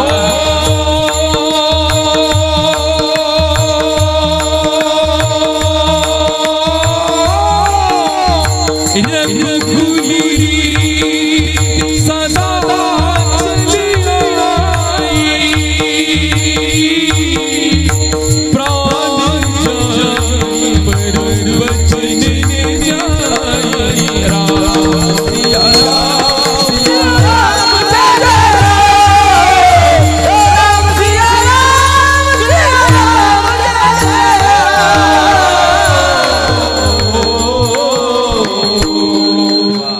जोरदार कारण टाळ्या झाल्याच पाहिजेत महाराज. कारण लक्षात घ्या महाराज, कारण रामायण असेल, महाभारत असेल, गणेश पुराण असेल, शिवपुराण असेल, ही फक्त आमचे पुराण पोथी ग्रंथ म्हणजे खऱ्या अर्थानं फक्त पूजण्याची गोष्ट नाही. पण लक्षात ठेवा, आमचं चरित्र घडवणारं स्वतः सगळ्यात मोठं साधन म्हणजे खऱ्या अर्थानं भगवान परमात्म्याचं चरित्र आहे, जे आमचं चारित्र्य घडवण्याची गुरुकिल्ली आहे. पण त्या दृष्टीनं आम्ही पाहत नाही. कारण लक्षात घ्या, ज्याला रामायण अंतःकरणामध्ये समजलं त्या घरामध्ये 2 भावांमध्ये कधी भिंतच येऊ शकत नाही. कारण ज्या आईनं, कारण आतामध्ये कोणीतरी एक प्रश्न विचारला होता की ज्यानं आपली बायको गर्भवती असताना वनात नेऊन सोडली, असला नवरा नको ग बाई. 2009ची एक क्लिप होती कोणती तरी, आणि त्यावरती हा विषय निघाला होता. हा जोडून एक वाक्य, फक्त 4च वाक्यामध्ये प्रभू रामचंद्र लक्षात घ्या महाराज. अहो, ज्यांनी खऱ्या अर्थानं आज 25 वर्षाचा तरुण म्हणजे तारुण्याचं रक्त काय असतं, उद्या सगळ्या व्यवहाराच्या चाव्या आपल्या हातामध्ये येणार आहे, उद्यापासून आपण अविभक्त सम्राट आहोत ही जाणीव झाली. आणि त्या क्षणी पुढच्या क्षणी अंगावर जर वल्कले सकाळी येणार असतील, काय अवस्था असेल. पण त्यावेळी सगळा मोह दूर करून मोह दूर करून, कुणाच्या शब्दावरून? सावत्राईच्या शब्दावरून सगळा मोह दूर करून जर वनवासाचा मार्ग एक तरुण स्वीकारत असेल तर असा तरुण मुलगा कोणत्या बापाला या जगात नको असेल? वज्र बदल कर राज के बलगल पहने आज, वज्र बदल कर राज के बलगल पहने आज, बन के हैं तू मिलने चले राता के दरवाज, राजा रंग बने ओ देखो राजा रंग बने, ओ देखो राजा रंग बने। अनुमति माँ के माता से इन्हें दंड प्रणाम, अनुमति माँ के माता से इन्हें दंड प्रणाम। माँ का आशीष पा करके राम चले बनवास, राजा रंग बने ओ देखो राजा रंग बने, ओ देखो राजा रंग बने। लक्षात घ्या महाराज, संपत्ती दालनात समोर उभी होती पण क्षणाकडे डुकून न पाहता खऱ्या अर्थानं बाहेर पडले. यात काय नवल? पण खऱ्या अर्थानं त्यांचा भाऊ म्हणजे लक्ष्मण, त्याला तर वनवास नव्हता. अरे पण मी अयोध्येमध्ये आहे, पण माझा दादा वनात आहे. अरे जरी इथं सोनं असेल हा नरकच आहे, कारण इथं दादा नाही. आणि वनामध्ये खऱ्या अर्थानं जरी दुःख असेल पण जिथं राम आहे तिथं स्वर्ग आहे, असं खऱ्या अर्थानं लक्ष्मणानं विचार केला. एवढी भावावरती जर विश्वास असेल तर विचार करा प्रभू रामचंद्र भाऊ म्हणून कसे असतील. अहो एवढंच काय, पण जेव्हा वनात प्रभू रामचंद्र गेले, वनदेवी जेव्हा समोर आली, वनदेवीनं प्रभू रामचंद्रांना प्रणाम केला आणि वनदेवींनी विचारलं की हे राम, तुम्ही आता माझ्याकडे आलेला आहात, तुमची काय सेवा करू? प्रभू रामचंद्रांनी एका वाक्यात सांगितलं की फक्त जर वनदेवी तुला काही द्यायचं असेल ना, आता मी आलोय, काही काळजी नाही, फक्त मी ज्या रस्त्यानं आलोय त्या रस्त्यातले सगळे काटे दूर कर. वनदेवीनं प्रश्न केला, अहो कशासाठी तुम्ही तर आलात ना? नाही, पण जर तू काटे यासाठी दूर कर की उद्या मला शोधत माझा भरत जेव्हा या मार्गाने येईल त्यावेळेस जर खऱ्या अर्थाने त्याच्या पायाला काटा लागला ना तर तो विचार करेल की माझ्यामुळं माझ्या दादाला खऱ्या अर्थाने या काट्यावरून जावं लागलं, म्हणून ते काटे दूर कर. अरे ज्या भावामुळं वनवासाचा मार्ग निर्माण झाला आहे, पण तरी त्या भावाबद्दल एवढं प्रेम करणारे प्रभू रामचंद्र आणि भरत समजला तर मला सांगा तंटामुक्ती समितीची गरज राहील का? महाराज अहो हे तर काहीच नाही, पण जेव्हा खऱ्या अर्थानं भरताला कळालं आणि कैकेयी मातेसोबत सगळे जेव्हा वनात आले ना, तेव्हा शेवटी आता प्रभू रामचंद्रांनी जर राजधर्मानुसार पाहिलं तर पहिल्यांदा सगळ्यात मोठ्या आईचे म्हणजे कौशल्याचे पाय धरायला हवे होते, चरण स्पर्श करायला हवा होता. पण प्रभू रामचंद्रांनी विचार केला की भरत आपल्या आईला कधी माफ करणार नाही आणि त्या माईलेकांची ताटातूट होऊ नये, म्हणून प्रभू रामचंद्रांनी पहिलं दर्शन कैकेयी मातेचं घेतलं. अरे खऱ्या अर्थानं कैकेयी जेव्हा समोर आली ना, गीत रामायण असं सांगतं, कैकेयी समोर आल्यानंतर कैकेयीच्या मुखातले शब्द होते की हे राम, आता मला माफ कर, कारण कहते आते हैं सभी नर देही, माता न कुमाता पुत्र कुपुत्र भले ही, पर आज ये क्या सुने विधाता, पुत्र पुत्र ही बने कुमाता माता. हे रघुकुल रीत में एक थी ऐसी अभागन रानी, कहते खरे थूके भले ही त्रैलोक्य मुझ पर थूके, पण हे राम आज तुझी सावत्र आई तुझ्या समोर हात जोडून तुला विनंती करते, किंतु ना छीने भरत का तुम मातृपद मुझसे, हे राम दुहाई और करू मैं क्या तुझसे. आणि त्यावेळी प्रभू रामचंद्रांचं उत्तर आहे, हे अंब, अंब म्हणजे आई, हे अंब तुम्हारा राम जानता है सब, इस कारण खेद करता है ओ कब कब. हे आईला सांगतोय की ए आई, अगं या गोष्टीमुळे मला दुःख होतंय की तुझ्यापासून भरत दूर जाऊ नये, एवढी माझी अपेक्षा आहे. हे अंब तुम्हारा राम जानता है सब, इस कारण खेद करता है कब कब, मैं वही राम, मैं वही राम.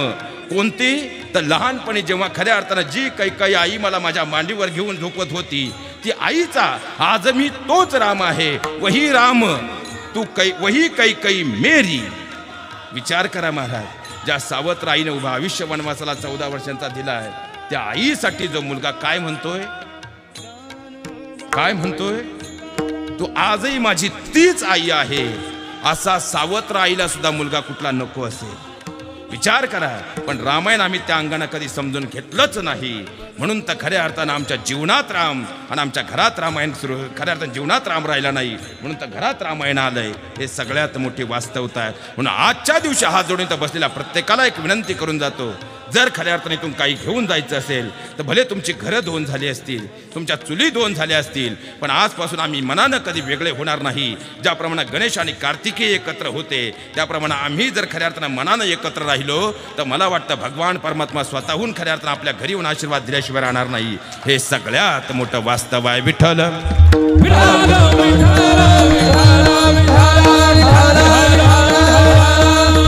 लक्षात घ्या महाराज. आता सुखासाठी घर बांधलं, घर तुम्ही तुमच्यासाठी बांधलं का मुलांसाठी बांधलं? बोलत चला महाराज.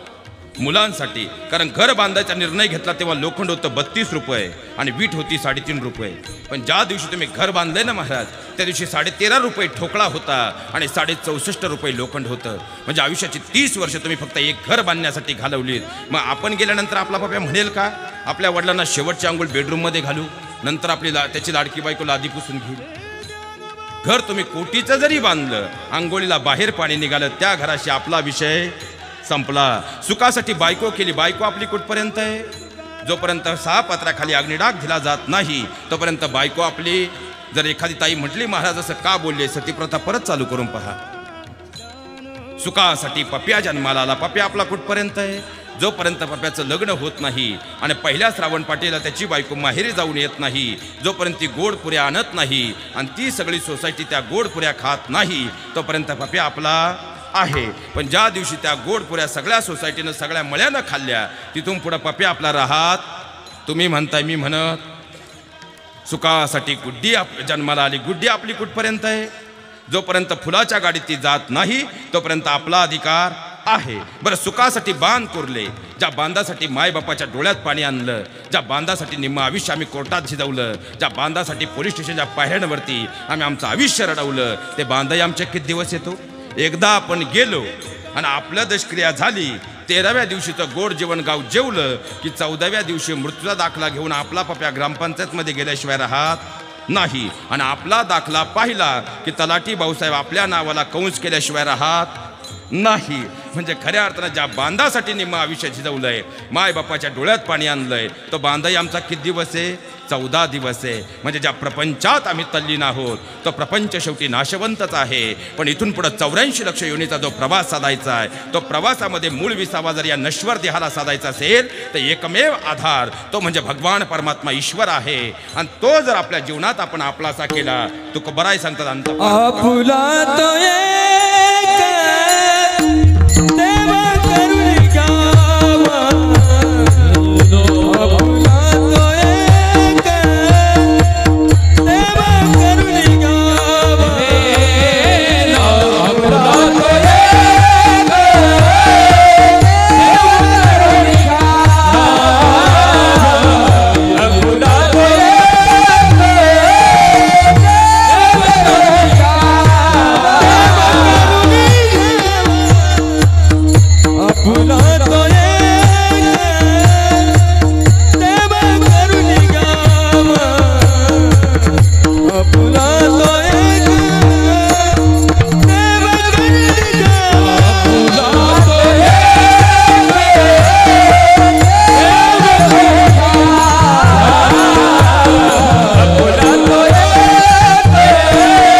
परमात्मा आम्हाला आपलासा करायचा आहे, नामाधारे करता येईल. भगवान परमात्मा मला आपलासा करायचा आहे.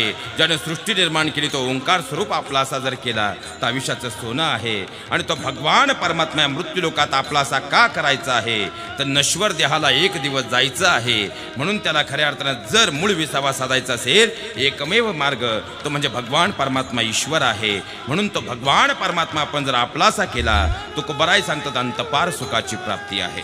प्रथम चरणापर्यंत काही संशय? चला पुढे. मग तो भगवान परमात्मा आपला असा का करायचा आहे? आता मला सांगा, जे सुख भगवान परमात्म्याच्या नामात आहे, जे सुख भगवान परमात्म्याच्या चरणात आहे, पण तुम्ही मी एवढे सोपे आहोत का महाराज?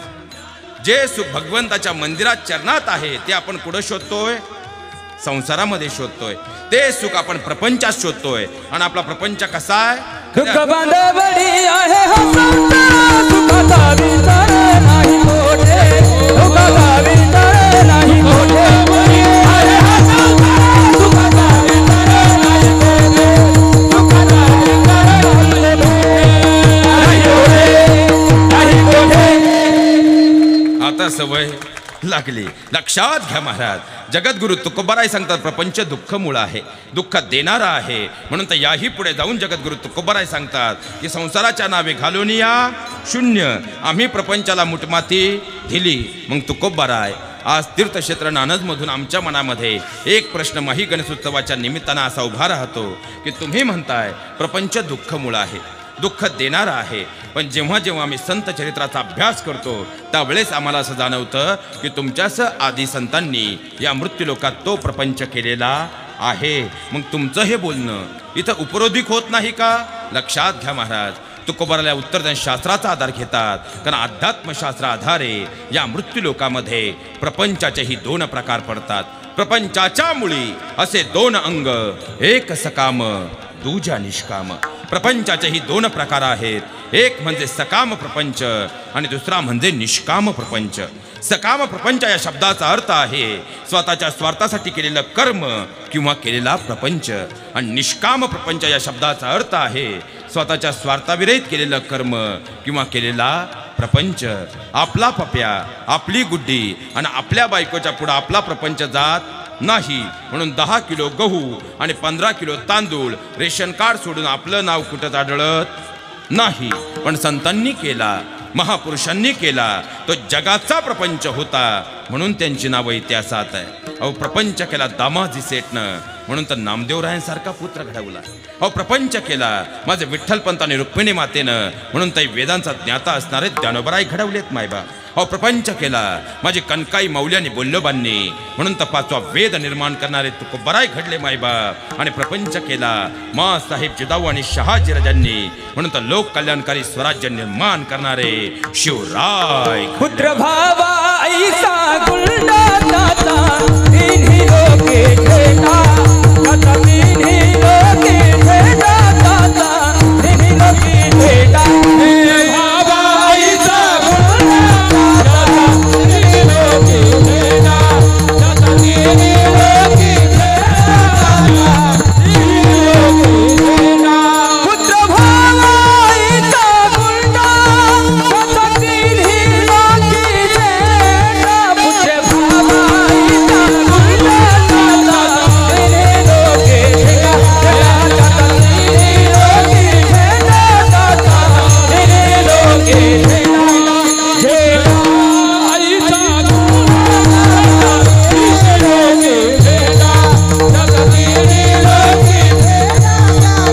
तिन्ही लोके भेटा. लक्षात घ्या महाराज, या महापुरुषांनी महामातांनी आपली लेकरं अशी घडवली ज्या लेकरांनी समाज घडवलाय. महिला मंडळ आपली लेकरं. आता लेकरांचं काय घेऊन बसले महाराज? आईच दर रविवारी ब्युटी पार्लरला आहे, काय गुड्डी कुंजारीची अपेक्षा करता? बरं आपल्यालाही बोलून काय करायचं? बरं राग येतो तिला, ॲब्रो करते ॲब्रो. हे ॲब्रो काहून करीत असावं? हे घरात घुसताना दरवाजाच्या फटीत अडकत्या का माहेरा जाताना इष्टीच्या दरवाजात गुतत्या? पण आईच दर रविवारी जर पार्लरला असेल तर गुड्डी कुंजारीच्या पेक्षा काय करता? बरं एखादी ताई म्हटली बा महाराज व्यासपीठावर असं का बोलले, ह्या पुरावा. हे तर वडील जे जे करती तया नाम धर्म ठेविती. आज आमचा मुलगा जर आम्हाला उलटं बोलत असेल ना का तरी त्यानंही त्याच्या आजोबांना तुम्ही उलटं बोलताना नक्कीच ऐकलं असेल. जाऊ द्या महिला वर्ग, मी तुमच्या भावासारखा आहे आणि भाऊ म्हणून 10 मिनिटासाठी विषांतर करतो. कानाचे पडदे उघडे ठेवून ऐकावं ही मात्र अपेक्षा आहे. कारण वैदिक काळापासूनचा जर पण अभ्यास केला तर वैदिक काळापासून विश्वाचं सार सामावलेला आई हा शब्द जन्मदातीला लागू पडायचा. आता काळ बदलला. आईची मम्मी, मम्मीचा मम्मा आणि मम्माचा मॉम कधी झाला आमचं आम्हालाच कळलं नाही. आज टॉप जीनच्या काळात आईचा पदर हरवलाय म्हणून तर गदर झालाय आणि नवीन पिढीत बदल झालाय. मुलांवरती पहिलं गर्भसंस्कार हे आईच्या उदरात होतं. कुरुक्षेत्रात कसं घुसायचं आणि चक्रव्यूह कसा भेदायचा हे अभिमन्यू आईच्या गर्भात शिकला. झोप लागली जन्मदातीला, अभिमन्यू संपला. आताची आमची अवस्था काय आहे? मासाहेब जिजाऊंच्या गर्भात जेव्हा शुभाराजे आकार घेत होते तेव्हा मासाहेब काय करायच्या? माझं पोरग गोरपान जन्माला यावं म्हणून काजू बदाम उघडून पित नव्हत्या. ज्ञानाचं बाळकडू आपल्या राजांना पाजत होत्या, कुळाचा अभिमान बांधवत होत्या. जाऊ द्या महिला वर्ग, तुमचा भाऊ म्हणून तुम्हाला आज माही गणेश उत्सवाच्या निमित्तानं एक प्रश्न विचारून जातो. तुम्हाला असं वाटत नाही का हो, ज्या पुण्य पावन भूमीमध्ये आपण खऱ्या अर्थानं सासरी आलेलो आहोत किंवा ज्या पुण्य पावन भूमीमध्ये आपला जन्म झालाय, मग आपल्याही पोटी उद्याचे जनोबराय जन्माला आले पाहिजे, आपल्याही पोटी उद्याचे शिवराय जन्माला आले पाहिजे, आपल्याही पोटी उद्याचे महात्मा फुले डॉक्टर बाबासाहेब आंबेडकर जन्माला आले पाहिजे, आपल्याही पोटी उद्याचे खऱ्या अर्थानं जर पाहिलं तर रुक्मिणी जिजाऊ जन्माला आली पाहिजे, आपल्याही पोटी उद्याची सीता आणि मीरा जन्माला आली पाहिजे. तुम्ही तर गप्पच झाले बा. फॅरन लवलीचा जमाना आलाय महाराज. आता आम्हाला वाटतं आमची मुलगी विश्वसुंदरी म्हणून घडावी. आता एवढा सुंदर नामयज्ञ सोहळा चालू आहे, एवढं सुंदर खऱ्या अर्थानं आपल्या सर्वांचं गोड नियोजन आहे. आणि आता जर पाहिलं तर खऱ्या अर्थानं आज नाशिकला गौतमी पाटील येणार आहे आणि खऱ्या अर्थानं तिला बातमी कळाली. एवढा सुंदर खऱ्या अर्थानं नानजमध्ये सोहळा चालू आहे. मग आज संध्याकाळी 7 ते 9चं कीर्तन आहे. मग आज खऱ्या अर्थानं रोहिदास महाराज त्या ठिकाणी उपस्थित आहेत. त्यांचं गायन अत्यंत ऐकण्यासाठी आज काही झालं तरी 8:45 पर्यंत आपण खऱ्या अर्थानं नानजला भेट देऊ. आणि एवढीच बातमी 8 दिवसापासून तुमच्या आजूबाजूच्या 10 गावात फिरत राहिली की आज बॉलिवूडच्या सुप्रसिद्ध अभिनेत्रीसोबत गौतमी पाटीलही या ठिकाणी येणार आहे. तुमच्या आजूबाजूच्या 10 गावात एक तरी माणूस सापडेल का? आता सगळे कुठं असतील?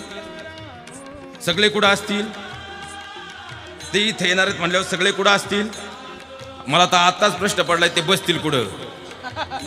कारण कोण बरं गाडी नाही मिळाली तर सायकलवर, सायकल नाही तर मोटरसायकल, मोटरसायकल नाही तर पिकअप, पिकअप नाही तर जीजेपीच्या फणीवर. पण सगळे कुठं? सगळे कुठं?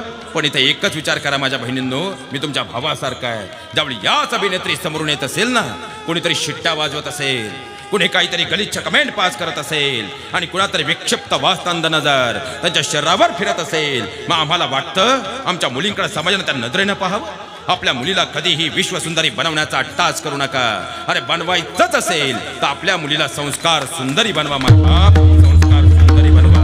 कारण खऱ्या अर्थानं हे जग जिच्या पाया पडतं तिला सीता म्हटलं जातं, तिला मीरा म्हटलं जातं, तिला मा साहेब जिजाऊ म्हटलं जातं. तिला अभिनेत्रीच्या नावानं कुणीच ओळखत नाही. कन्या तेरी ऐसी रे,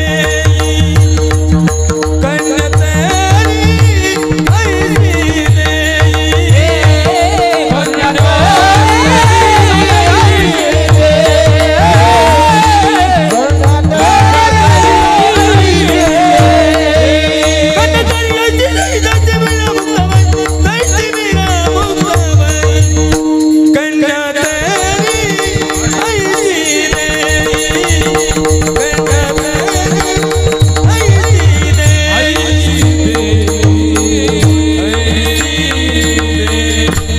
जोरदार काढून टाळ्या होऊन जाऊ द्यात महाराज. खऱ्या अर्थानं लक्षात ठेवा, आपल्या मुलीचे संस्कार, मुलीच्या संस्कारावरती घराचे संस्कार झळकत असतात. हे सगळ्यात मोठं वास्तव जीवनात कधी विसरू नका. म्हणूनच आपल्या मुलीला विश्वसुंदरी बनवण्यापेक्षा जर संस्कार सुंदरी बनवण्यात यशस्वी झाला तर खऱ्या अर्थानं ती पुढच्या 7 कुळांचा उद्धार केल्याशिवाय राहणार नाही. हे सगळ्यात महत्त्वाचं वाक्य आहे, सगळ्यात महत्त्वाचं. मग एखादा असाही प्रश्न निर्माण करेल, महाराज तुम्ही जर असं म्हणताय मग रूपाच्या सौंदर्याला किंमतच नाही का? असंही मला म्हणायचं नाही. सोपं करून सांगतो. आता या लॉकडाऊनमध्ये पप्यानं 3 वेळा पोलीस स्टेशन केलं पण गोरीपान बायको घरी आणली. पप्यानं बायको गोरीपान केली पण जर त्याचा स्वभाव चांगला नसेल तर ती ज्या घरात जाईल त्या घराचा स्वर्ग होईल का नरक? महिला मंडळ, स्वर्ग होईल का नरक? नरक. आणि भले एखादी रंगानं सावली मुलगी असू द्या, पण स्वभावानं जर अत्यंत चांगली असेल तर ती ज्या घरात जाईल त्या घराचा स्वर्ग होईल का नरक? स्वर्ग. कारण गुणांची सौंदर्यता ही काळानुसार वाढणारी आहे आणि रूपाची सौंदर्यता ही काळानुसार कमी होणारी आहे. मग आम्ही कोणत्या सौंदर्यतेला महत्त्व देतो? माझ्या बहिणींना याचा विचार करा. म्हणूनच खऱ्या अर्थानं आजपासून तरी मी दिसते कशी यापेक्षा मी वागते कशी, आल्या गेल्या पाहुण्यांचा आदरतिथ्य करते कशी आणि आपल्या सासऱ्यांसोबत घरात राहते कशी, याला तुम्ही आता प्राधान्य देणं काळाची गरज आहे.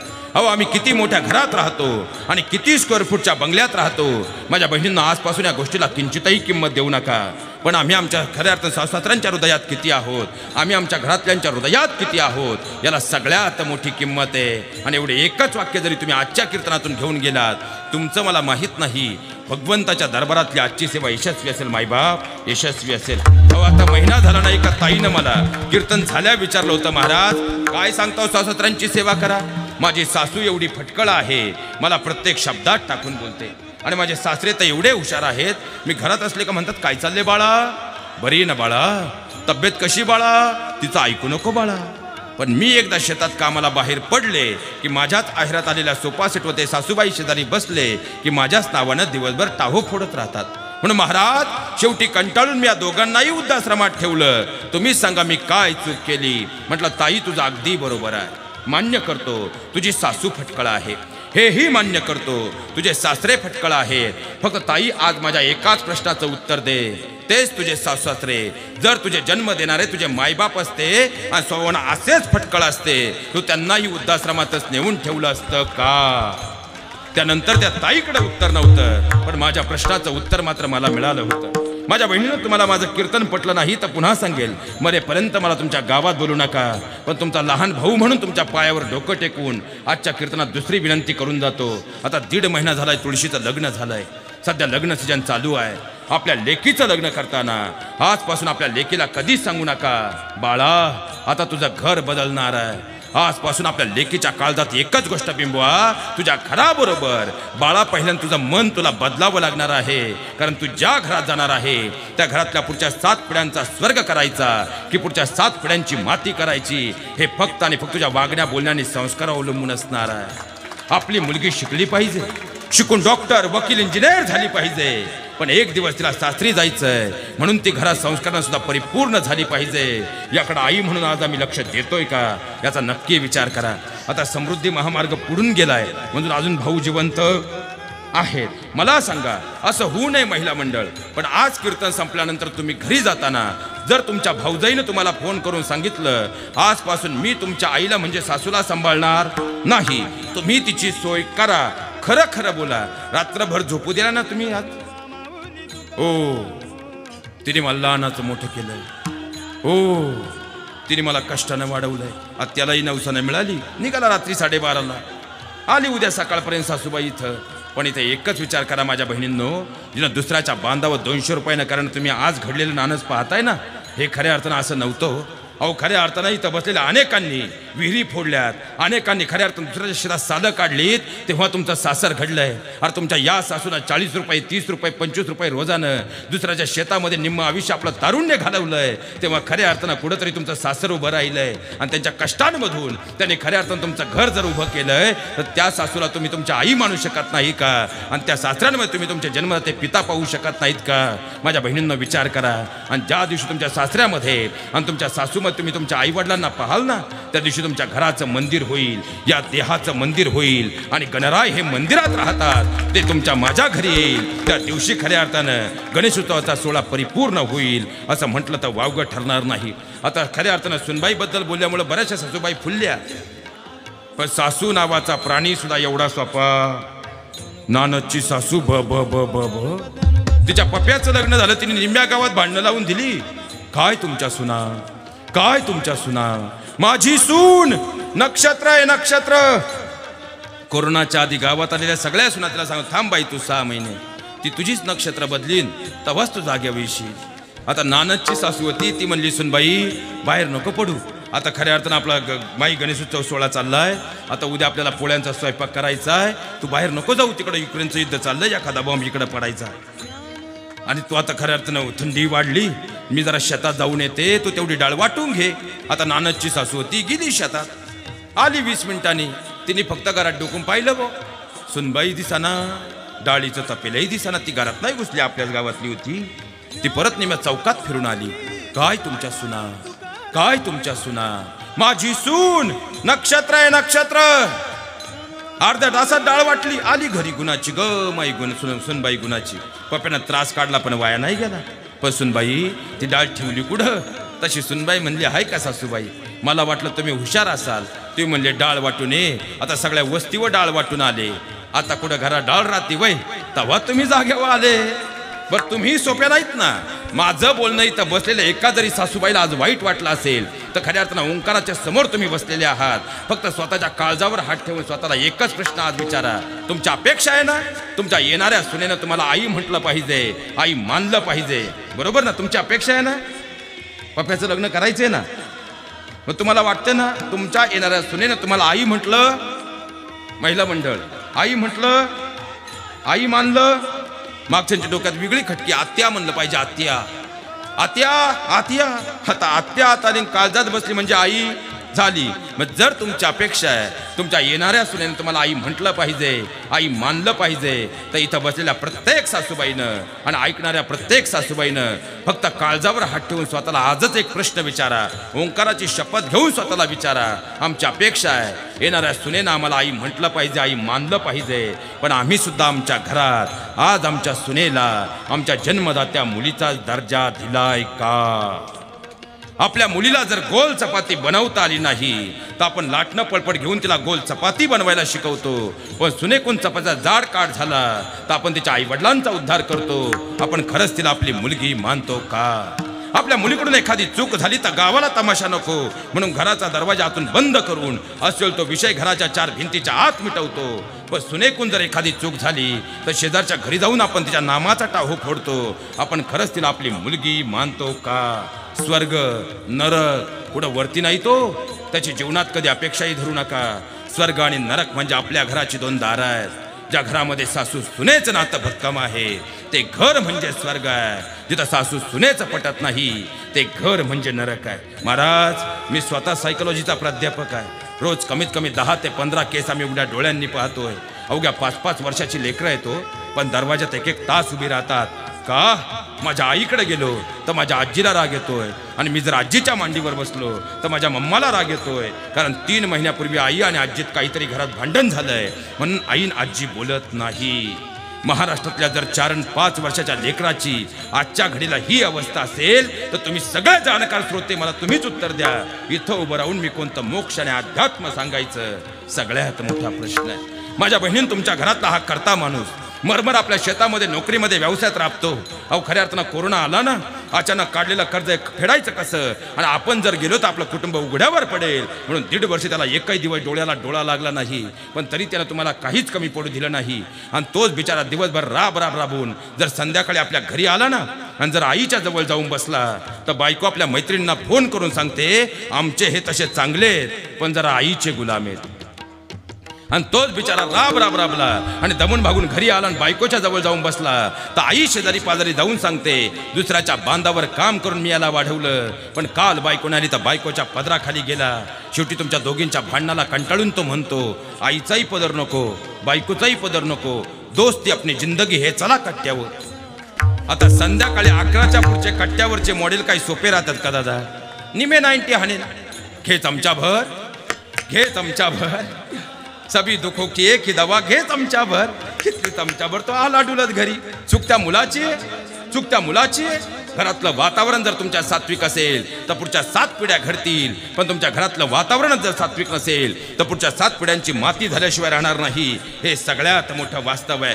सोपं करून सांगतो महाराज. आपल्याकडे महत्वाचं पीक कोणतं?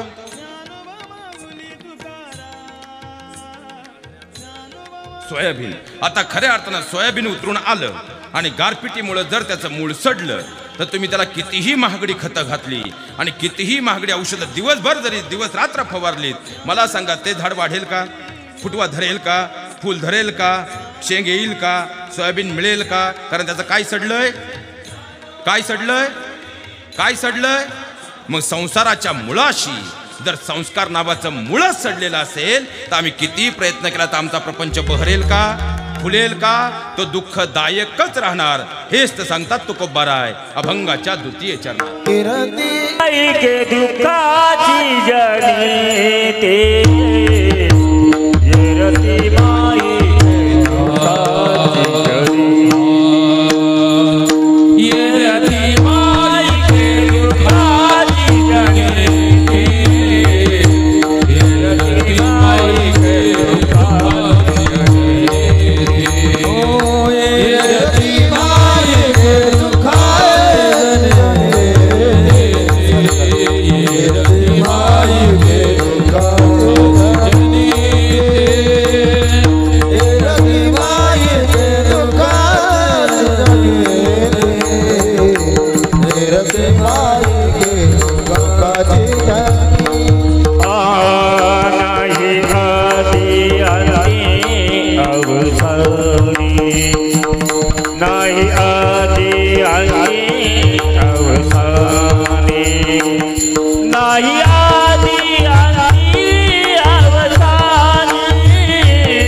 माई दुःखाची जनती नाही आदी अंती अवसानी. म्हणजे प्रपंच दुःख मूळ आहे. प्रपंच दुःख देणारा महिला मंडळ, प्रपंच दुःख देणारा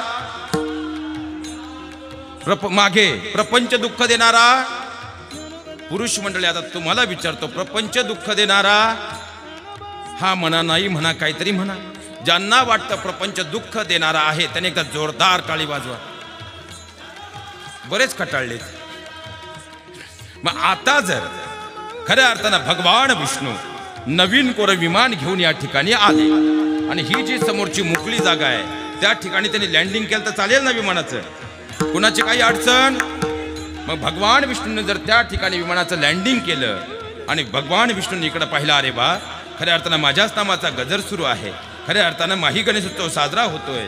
मग आता मी आज तुमच्यावर एवढा सगळ्यांवर प्रसन्न आहे का मी तुम्हाला आज सगळ्यांना सदेह वैकुंठाला न्यायला आलोय. कसं कसं? आणि आता ज्या धर्ममंडपात आपण आहोत, ज्या ओंकाराच्या छायेखाली आपण आहोत, इथं मृत्यू आला तरी आपण खोटं बोलू शकत, आणि जर खोटं बोललो तर भविष्यात त्याचे वाईट परिणाम होतात. मग आता ओंकाराला स्मरून खरं सांगा, किती जण जाऊन विमानात बसायला तयार आहे? बोटवर करा. फक्त येणं परत होणार नाही. पण आता घरी सुद्धा जायचं. किती जण जायला तयार आहे? बोटवर करा महाराज. 2 3. बाकीच्यांचं काय झालं? प्रपंच वाईट आहे ना, मी आहे म्हणून राहिले असं म्हणणारी जायला तयार नाही. ज्यांचं सीट रिझर्व झालंय ते सुद्धा बसायला तयार. याचाच अर्थ आम्ही प्रपंच सोडायला तयार.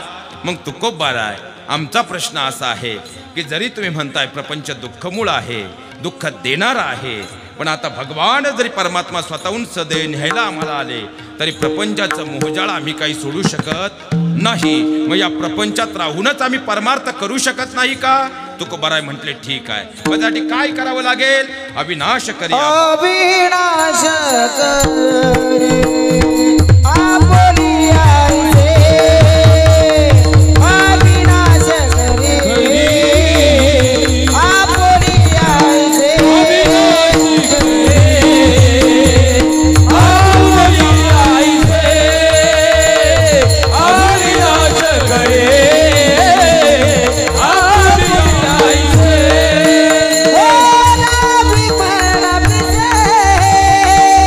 गोरे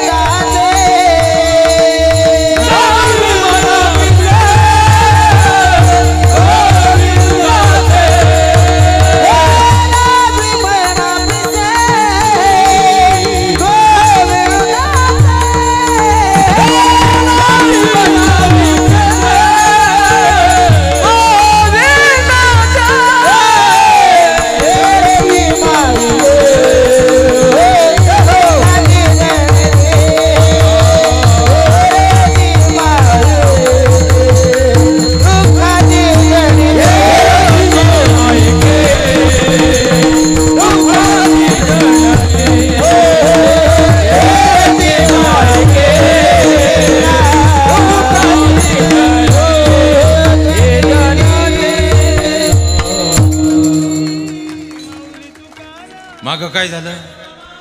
एकदा जोरदार करून टाळ्या.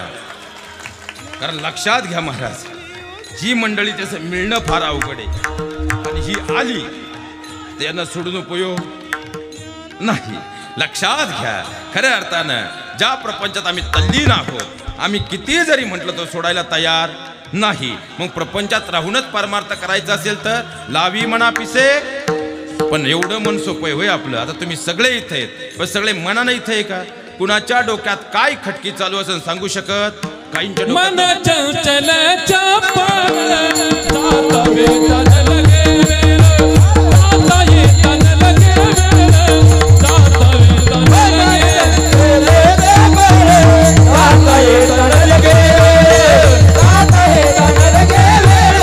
जाता वेतन लगे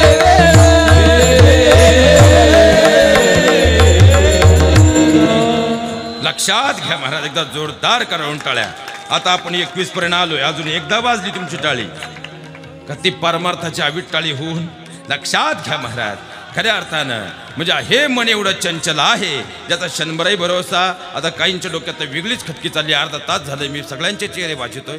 काहींच्या डोक्यात वेगळी खटकी, इकडल्यांच्या डोक्यात वेगळी चालली, मागच्यांच्या डोक्यात वेगळी आहे, काहींच्या डोक्यात एकच खटकी आहे. महाराज, तुम्ही ज्या व्यासपीठावर उभे आहात, या व्यासपीठावरून तुम्ही फक्त आणि फक्त धर्मशास्त्र, खऱ्या अर्थानं विधी यावरतीच बोललं पाहिजे. पण जवळजवळ पाऊण तास तुम्ही आता प्रपंचावर बोललात. लक्षात घ्या महाराज, अगदी खरंय. ज्या व्यासपीठावर आपण उभे आहोत ना, या व्यासपीठावरून नामसंकीर्तना साधन पै सोपे जळतील पापे. जन्माजन्मांतरीची पाप जाळण्याचं साधन म्हणजे खऱ्या अर्थानं ही गादी आहे. आणि यावरून आपण खऱ्या अर्थानं परमार्थाची व्याख्या स्पष्ट केली पाहिजे. कारण इथून जर भगवंताचं नाम घेतलं, म्हणून तर महाराज म्हणतात मन करारे प्रसन्न सर्व सिद्धीचे. आणि प्रसन्न मनानं जर भगवंताचं नाम घेतलं, ते भगवंताच्या दरबारात पोचतं, ज्याचं फळ आपल्याला मिळतं. मग आता तुम्हा सगळ्यांना माझा एक प्रश्न आहे. इथं बसलेले असे किती जण आहेत ज्यांना कसलीही भीती नाही, कसलीही चिंता नाही, कसलंही टेन्शन नाही, कसला विचार मनात नाही? असे किती जण आहेत? बोटवर करा ज्यांना कसलंच टेन्शन नाही कोणत्याच काळाचं. एक. बाकीच्यांचं म्हणजे याचा अर्थ तुमच्या मनात काहीतरी टेन्शन आहे, काहीतरी चिंता आहे, काहीतरी प्रश्न आहेत. आता तुम्हाला एकच प्रश्न विचारतो, ज्याचं उत्तर तुम्ही सगळ्यांनी एक सुरात द्यावं एवढी अपेक्षा आहे. उद्या प्रश्न निर्माण होऊ नये म्हणून आज उत्तर आहे लगेच. हे टेन्शन, ही चिंता, ही भीती प्रापंचिक आहे का पारमार्थिक आहे? प्रापंचिक आहे का पारमार्थिक आहे? प्रापंचिक. मग विमान उभं आहे, विमान उभं आहे पण जायला तयार. याचा अर्थ आम्ही प्रपंच सोडायला तयार नाही, म्हणजे आम्हाला प्रपंचातूनच परमार्थ करावा लागेल. मग सोपा प्रश्न आहे. तुमच्या घरात 1.5 कोटीचा देवारा आहे, त्याला 20 कोटीचे जड जवाहीर लावलेली आहेत. आणि तुम्ही देवपूजा करत असताना जर तुमच्या बायकोचं आणि तुमच्या सुनेचं भांडण सुरू झालं, तुमचं मन खऱ्या अर्थानं देवघरात राहील का भांडणात राहील? मग जर तुम्ही मनानच देवघरात नाही तर भगवंतापर्यंत नाम पोचेल का? तुम्ही गावातल्या मंदिरात आहात, देवपूजा करत आहात, आणि तुमचा मुलगा जर रस्त्यावर दारू पिऊन पडला, तुमचं मन मंदिरात राहील का रस्त्यावर राहील? मग जर तुम्ही मनानच भगवंताच्या जवळ नाही तर घेतलेलं नाम भगवंतापर्यंत पोचेल का? आणि तुम्ही तर विमानात बसायला तयार नाही. म्हणजे आम्हाला प्रपंचात राहूनच जर परमार्थ योग्यपणे करायचा असेल तर पहिल्यांदा प्रपंच सुधारणं गरजेचं. आणि म्हणून हा एक तसाचा प्रपंच आहे. विठ्ठल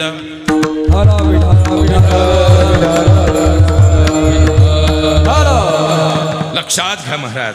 शेवटचे आपल्याकडे 16 मिनिटं बाकी आहेत. हात जोडून जाताना मात्र एक विनंती करून जातो, पण खऱ्या अर्थानं, कारण या मनात तरुण पोरांच्या डोक्यात वेगळी खटकी चालली. आता महाराज बरोबर वेळेत थांबा बरं, कारण त्यानंतर महाप्रसाद झाला का परत अजून गुड्डीलाही शिमेस करायचा आहे. कारण सध्या तरुण पोरांच्या डोक्यात एकच खटकी आहे.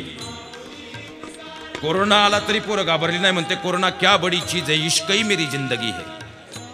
तसं प्रेम करू नये अशा वाईट विचारांचा माणूस मी मुळातच नाही महाराज. पण त्याला काहीतरी स्वाभिमान पाहिजे, काहीतरी मर्यादा पाहिजे. नाही तर बापाच्याच पैशावर 20 रुपयाची बँटॅकची अंगठी घ्यायची, ती जाऊन मिनीला द्यायची आणि 3 दिवसांनी कलर गेल्यावर चव घालून घ्यायची. हे धंदे आता बंद करा महाराज. खरंच जर मर्दानगी गाजवायची असेल ना तर पहिली 5-50 हजाराची चांगली नोकरी पहा आणि मग तिला 1 तोळा करा. ही खरी मर्दानगी. आणि खऱ्या अर्थानं सगळ्या तरुण पोरांना हात जोडून विनंती करतो, कारण यांच्याही डोक्यात मराठी व्याकरण भाषा यांच्याकडे अशी आहे ना महाराज. आता कालच एक कार्ट कॉलेजच्या गेटवर पाहिलं तर त्या पुरीला म्हणत होतं, तुझ्या प्रेमामध्ये मी झालो ठार वेडा. ती म्हणली गबस बावळ्या, कालच माझा साखरपुडा झालाय, हा घे प्याडा. तेव्हा तो जाग्यावर आला. लय अवघड आहे महाराज. बरं मला सांगा, इथं बसलेल्या सगळ्यांना तरुण पोरांना हात जोडून विनंती, बाबांनो शिकाल तर टिकाल, नाही तर शेवटी संगमनेरच्या बाजारात बरमुडे चिकाल, कारण शिक्षणाशिवाय पर्याय. बरं आपल्याला वाटतं बा आपलं कार्टर रोज कॉलेजला आहे, एक दिवस त्याच्या मागं जा. ते कॉलेजच्या गेटवर जाऊन तिला म्हणतंय, किती दिवस झाले मी वाट पाहतोय, तू प्रपोज करत नाही. तिने लांबूनच त्याच्या का पाहिलं बा. चेहरा तुझा खास नाही, अंगावर तुझ्या मास नाही, प्रपोज तुला काही खाक करू, येड्या उद्यापर्यंत जगायची तुझी आस नाही. तरी आपलंही कमी नाही, नानच ते म्हणतो नाही मी तुझ्याशिवाय जगू शकत नाही. मग तिचं ठरलेलं वाक्य, मी माझ्या आईवडिलांच्या शब्दाबाहेर नाही. आपलंही कमी नाही म्हणते, कोई बात नाही, इस जन्म में ना से अगले जन्म में तेरा बन जाऊंगा, मगर शादी तो तुझसे ही करूंगा. कॉफी शॉपला एक कोल्ड कॉफी आणि एक कॅडबरी भुलली पोर. बरं पाहता का खड्डा तुम्हाला 15,000चा. ती जनावर एवढं स्वप्नात आहे वय. ती त्याला जुन्या काळातला कुडून आणती देवजाने, नोकिया 1100 दाखवती. मी चॅटिंग केली असती, पण माझ्या काही अँड्रॉइड मोबाईल नाही. आपलंही कमी नाही म्हणतं, मै हो ना ॲप्पल घेतो ॲप्पल. आता 1 किलो ॲप्पल त्याला गावातून घ्यायची त्याची पात्रता नाही, आणि तो तिला म्हणतो ॲप्पल घेतो ॲप्पल. पण ते हुशार आहे, ते आपला मोबाईल बॅगमध्ये ठेवतो, घरी येऊन म्हणतं पप्पा मोबाईल हरवला. बाप म्हणला मी घेणार नाही. तो म्हणला उद्यापासून मी कॉलेजला जाणार नाही. आपल्याकडे स्कीमच आहे, हम दो हमारा एक. बाप म्हणला उद्यापासून तू कॉलेजला गेला नाही तर आपला पुढचा प्रपंच चालणार नाही. त्याला संगमनेरला जाऊन बजाज फायनान्सला फॉर्म टाकला आणि हप्त्यावर पप्प्याला मोबाईल आणला. पप्प्या एवढा हुशार, हा जुना मोबाईल तिला देतो आणि नवीन याच्याकडे होतो. आणि संध्याकाळी 10:30 वाजले, झालं सुरू. काय करतेस पिलू, बरी आहेस ना पिलू, जेवलीस पिलू. महाराज आता हे कुत्र्याचं पिलू, मांजराचं पिलू, हे पिलू ठीक होतं, पण हे शेअर चॅट आणि इंस्टा आल्यापासून 2 पायाचं भलतंच पिलू आलंय. आणि हात जोडून विनंती करतो, इथं बसलेल्या सगळ्या माझ्या तरुण बहिणीनं, तुम्हाला विनोद वाटला पण हात जोडून तुम्हाला विनंती करतो, तुमच्या बापाच्या जीवनामध्ये, अरे तुमच्या बापाला गाव भिकारी म्हणत होतं, सायकल होतं बाप गावात जायचा ना, त्याला उभं गाव भिकारी म्हणायचं. तेव्हा दूध घालायला गेलेला तो बाप लोकांना अभिमानानं सांगायचा, अरे लाख मी पैशानं गरीब भिकारी असेल रे, पण माझी लेकरं म्हणजे माझे कोहिनूर हिरे आहेत. पण जेव्हा तुम्ही चुकीचा निर्णय घेता ना, त्या बापाची मान शर्मेने खाली जाते. त्यावेळेस खऱ्या अर्थानं तुमच्या जीवनातल्या सगळ्या परमार्थाची माती होते.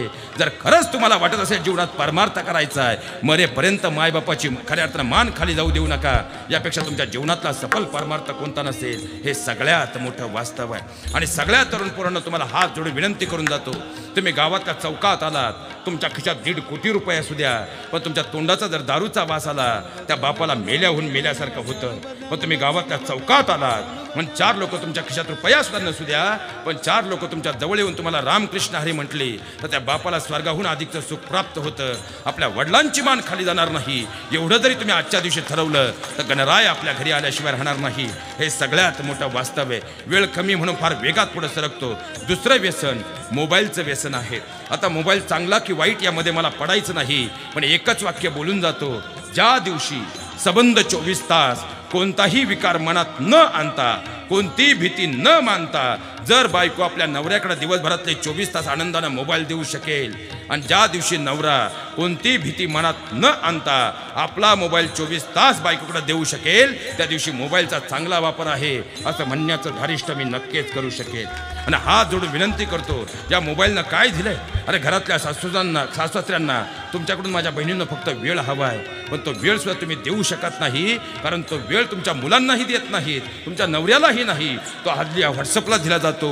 म्हणून तर नानस गावातली प्रत्येक सासू हात जोडून आपल्या सुनेला सांगते, पाया पडते सुनबाई बंद कर तुझी चाल, पहिलं तुझं व्हॉट्सअप चुलीमध्ये जा. अगं रोज नवीन फॅशन करून नवीन काढतेस फोटो, रडून रडून उपाशी झोपून जातो छोटू. अगं डीपी का फिपी बदलण्याच्या नादात करपून जाते डाळ, पहिलं तुझं व्हॉट्सअप चुलीमध्ये जा. अगं लगीन झालं आपलं शहाण्यासारखं वागावं, 4 दिवसाचं का हे शास्त्र तोंड भरून बोलावं, हे मरून गेल्यावर बस वाजवी टाळ, पहिलं तुझं व्हॉट्सअप चुलीमध्ये जा. अगं रोज एक मेनू बनवते, झोपायला वाजवते 12, पुलाव असतो का चांगला पण त्यात दगड आणि गारा, ट्रंग ट्रंग वाजतो फोन, कोणी लक्ष थोडं टाळ, पहिलं तुझं व्हॉट्सअप चुलीमध्ये जा. मान्य आहे दुनिया चंद्रावर गेली, मात्र तू आपली मान मर्यादा पाळ, नाही तर पोटातूनच एक दिवस नेट पॅक मारायला सांगेल तुझं बाळ, नेट पॅक मारायला सांगेल तुझं बाळ. महाराज, हा तुम्हाला विनोद वाटला. मागच्या वर्षी याच महिन्यात संगमनेरच्या कीर्तनात एक वाक्य मी बोलून गेलो होतो. खऱ्या अर्थानं त्याने अनेकांनी विनोदात घेतलं होतं की चीनमध्ये 62% मोबाईलच्या गेमवर बंदी यासाठी आली की चीनमध्ये आज 38.42% 3 वर्षाच्या आतील मुलांना मायोपिया नावाचा आजार जडलाय, ज्यांना डोळ्यांना अपंगत्व येतं, हळूहळू मेंदूच्या नसा कमजोर होतात आणि पूर्ण शरीर अपंग होतं. आज आपल्याकडे ते प्रमाण 2022 मध्ये फेब्रुवारी महिन्यापर्यंत 1.3% होते. आणि तुम्ही 12 डिसेंबर 2022चा लोकमत उघडा, पुण्यनगरी उघडा, त्यामध्ये सविस्तर लेख आहे. या वर्षी डिसेंबर महिन्यापर्यंत आपल्या भारत देशामध्ये ते प्रमाण 13.5% गेलंय. आपल्या मुलांच्या हातातले मोबाईल जर वेळीच आपल्याला आवडता आले नाहीत, बरं त्या लेकरांची चूक काय हो? अहो, खऱ्या अर्थानं जर आम्ही सायकोलॉजिकल मेथड पाहिली, आता वेळ कमी पण एका वाक्यात बोलतो, तो किती जणांच्या घरात 2 वर्षाच्या आतली मुलं आहेत? बोटवर करा, कमीत कमी टाळी तर वाजवा. ज्यांच्या घरात 2 वर्षाच्या आतली मुलं आहेत त्यांनी टाळी वाजवा एकदा. आपली नातवंड आहेत, आपली लेकरं आहेत, जरा जोरात तरी टाळी वाजवा. आणि ज्यांच्या घरातली 2 वर्षाच्या आतील मुलं मोबाईल हात लावत नाहीत असे किती जण त्यांनी टाळी वाजवा. ते 2 महिन्याचं पोरग सुद्धा म्हणतंय ओ शेटला उत्तर दूध पितो. त्याला मॅगी खालायची म्हटलं तर पहिल्यांदा खऱ्या अर्थानं ती शांताबाई लावावं लागते, बरोबर? बरं, मुलं मोबाईल वापरतात आणि आज अख्ख्या गावाला नानजला सांगती मा नातू हायटेक आहे, त्याला मोबाईल कळतो. त्या नातवाला एवढा मोबाईल कळतो, मग बाळा ती घेऊन तू वाटायला धुवायला काय जाती ग? तो एवढा हुशार आहे, मग त्याला स्वतःची शिशू का कळत नाही? त्या लेकराचा दोषच नाही महाराज. आईच जर खऱ्या अर्थानं दिवसभर तिला 2 सख्या बहिणी मिळाल्यात, एक ते फेसबुक आणि दुसरं व्हॉट्सअप. आईच जर दिवस रात्र मोबाईलवर असेल, वडील जर दिवस रात्र मोबाईलवर असतील, तर खऱ्या अर्थानं मुलं दुसरं काय मागतील? विचार करा बरं. तुम्हाला असे कोणचे फोन येतात बा एवढे संध्याकाळी 6 ते संध्याकाळी 10?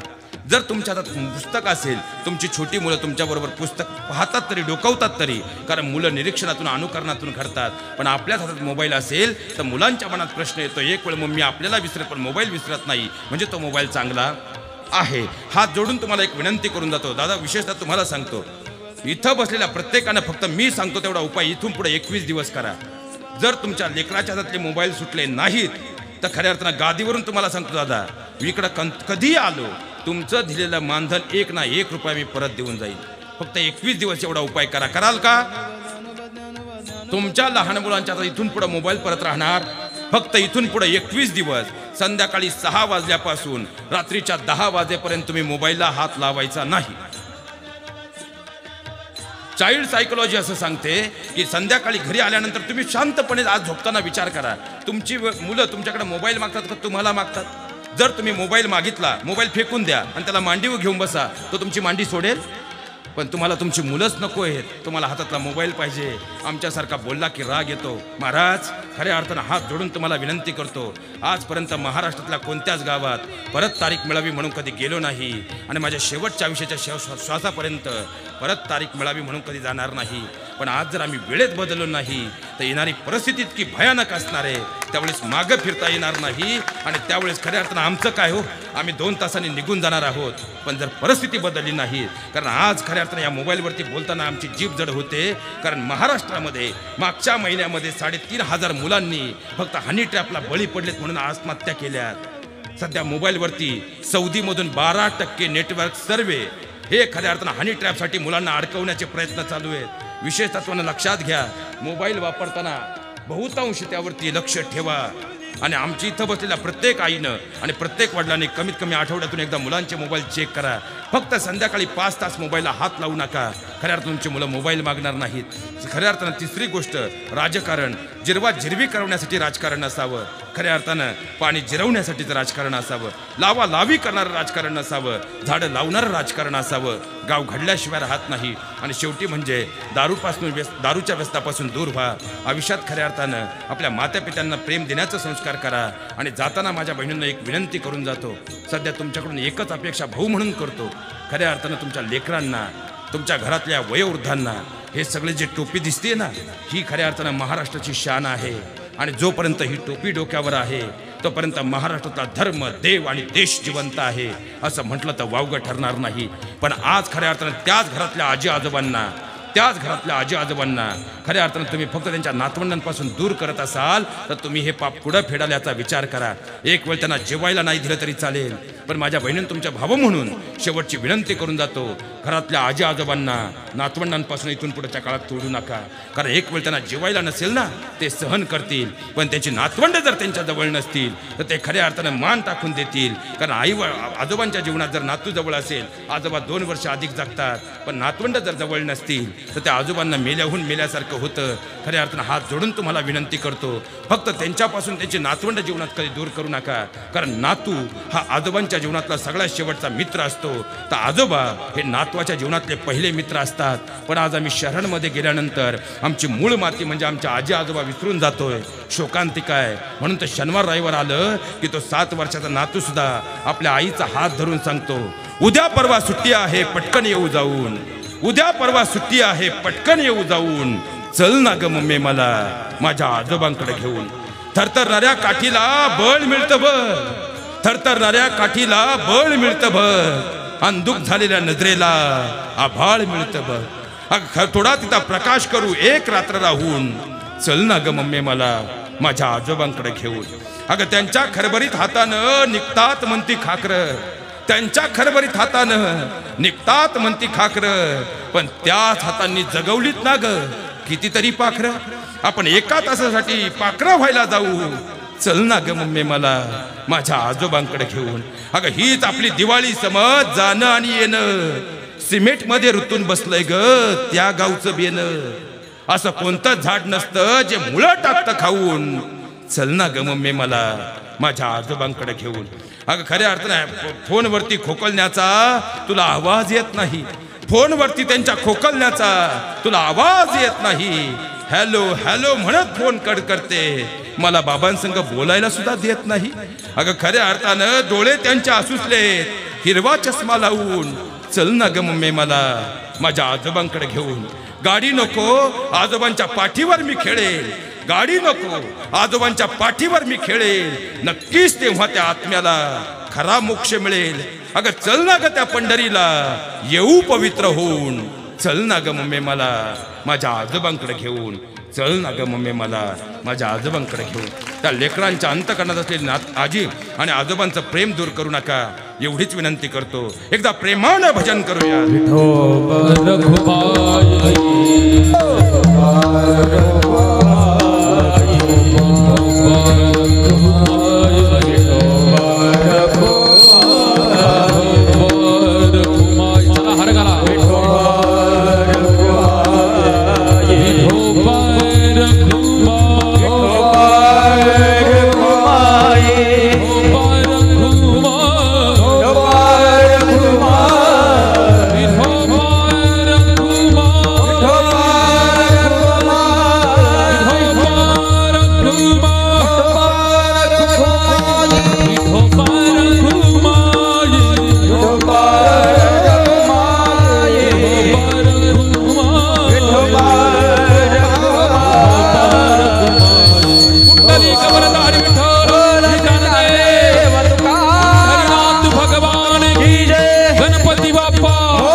वाजून 2 मिनिटं झालेले आहेत आणि वारकरी संप्रदाय दंडसंहिते आधारे वक्त्यानं वेळेचं भान पाळणं हे वक्त्याचं आद्य कर्तव्य आहे.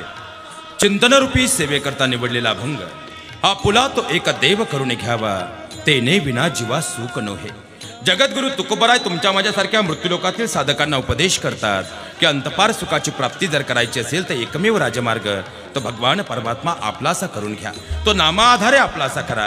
ज्यानं सृष्टी निर्मिती केली त्या ओंकार स्वरूपाला आपलंसं करा. आपलं जीवन घडल्याशिवाय राहणार नाही. कारण ज्या प्रपंचात आपण तल्लीन आहोत, येरती माईक दुःखाची जनती नाही अदिअंती अवसानी. तो प्रपंच दुःखमूळ आहे, दुःख देणारा आहे. विमान अजूनही उभा आहे पण आम्ही जायला तयार नाही. म्हणून तर प्रपंचातून आम्हाला परमार्थ साधण्याचा मार्ग तो खूप बरा आहे. अभंगाच्या तृतीय चरणामध्ये सांगताना सांगतात, अविनाश करी आपुली आयसे लावी मनापिसे गोविंदाचे. आणि या मनाला जर भगवंताच्या नामाचा छंद जोडला तर फायदा. अंतकरणातले काम क्रोध मोह माया लोभ हे विकार दूर होतील. हे विकार जर दूर झाले तर हे चित्त निर्मळ होईल. त्या निर्मळ चित्तानं देव पहावयासी गेलो देवची होऊन ठेलो. या नरदेहाला देव तो प्राप्त होईल. आणि अशा देहाकडून या मृत्यू लोकात जे काही कर्म घडेल ते कर्म कसं असेल.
आमचे सगळे सुरगंधर्व ताल महर्षी आणि खऱ्या अर्थाने टाळ महर्षींसाठी झाल्या पाहिजेत. आणि मोठ्या लोकांचा मोठेपणा काय असतो पहा महाराज. ही सगळी महाराष्ट्रातली अशी सारस्वत मंडळी आहेत की जे सप्ताहाला जर असतील तर सरस्वती मातेला स्वतःहून यावंसं वाटेल. असा खऱ्या अर्थानं वारकरी संप्रदायामध्ये ज्यांचा दबदबा आहे आणि ज्ञानाच्या बळावरती नम्रतेचा साथ ज्यांच्या अंतःकरणामध्ये आहे. मला बोलायला अधिकचा वेळ मिळावा म्हणून त्यांनी त्यांच्या अनेक प्रमाणांचं खडीसाखरेत रूपांतर केलं. आपणा सर्वांच्या चरणावर या ठिकाणी दंडवत अर्पित करतो. बोलण्याच्या ओघात जर एखादा चुकीचा शब्द गेला असेल तर मुलगा या नात्याने आपली सर्वांची माफी मागतो. मात्र जे योग्य वाटलं ते काळजात करून घ्या एवढी अपेक्षा व्यक्त करतो. आलेल्या सर्व क्षेत्रातील राजकीय सामाजिक सर्व क्षेत्रातील मान्यवरांचे या कुटुंबातर्फे नाना ग्रामस्थांतर्फे खऱ्या अर्थानं ऋण व्यक्त करतो. झालेली सेवा माऊलींच्या चरणावर या ठिकाणी समर्पित करतो. आणि माझ्या खऱ्या अर्थानं अत्यंत गोड अशी दादा आपली सिस्टम आहे आपले हे मनपूर्वक ऋण व्यक्त करतो. आणि सगळे सोशल मीडियाची आमची टीम आपलेही ऋण व्यक्त करत खऱ्या अर्थानं विषयतत्वानं बजाज कुटुंबाचे ही ऋण या ठिकाणी व्यक्त करतो. आणि माझ्या वाणीला पूर्ण विराम. ज्ञानेश्वर माऊली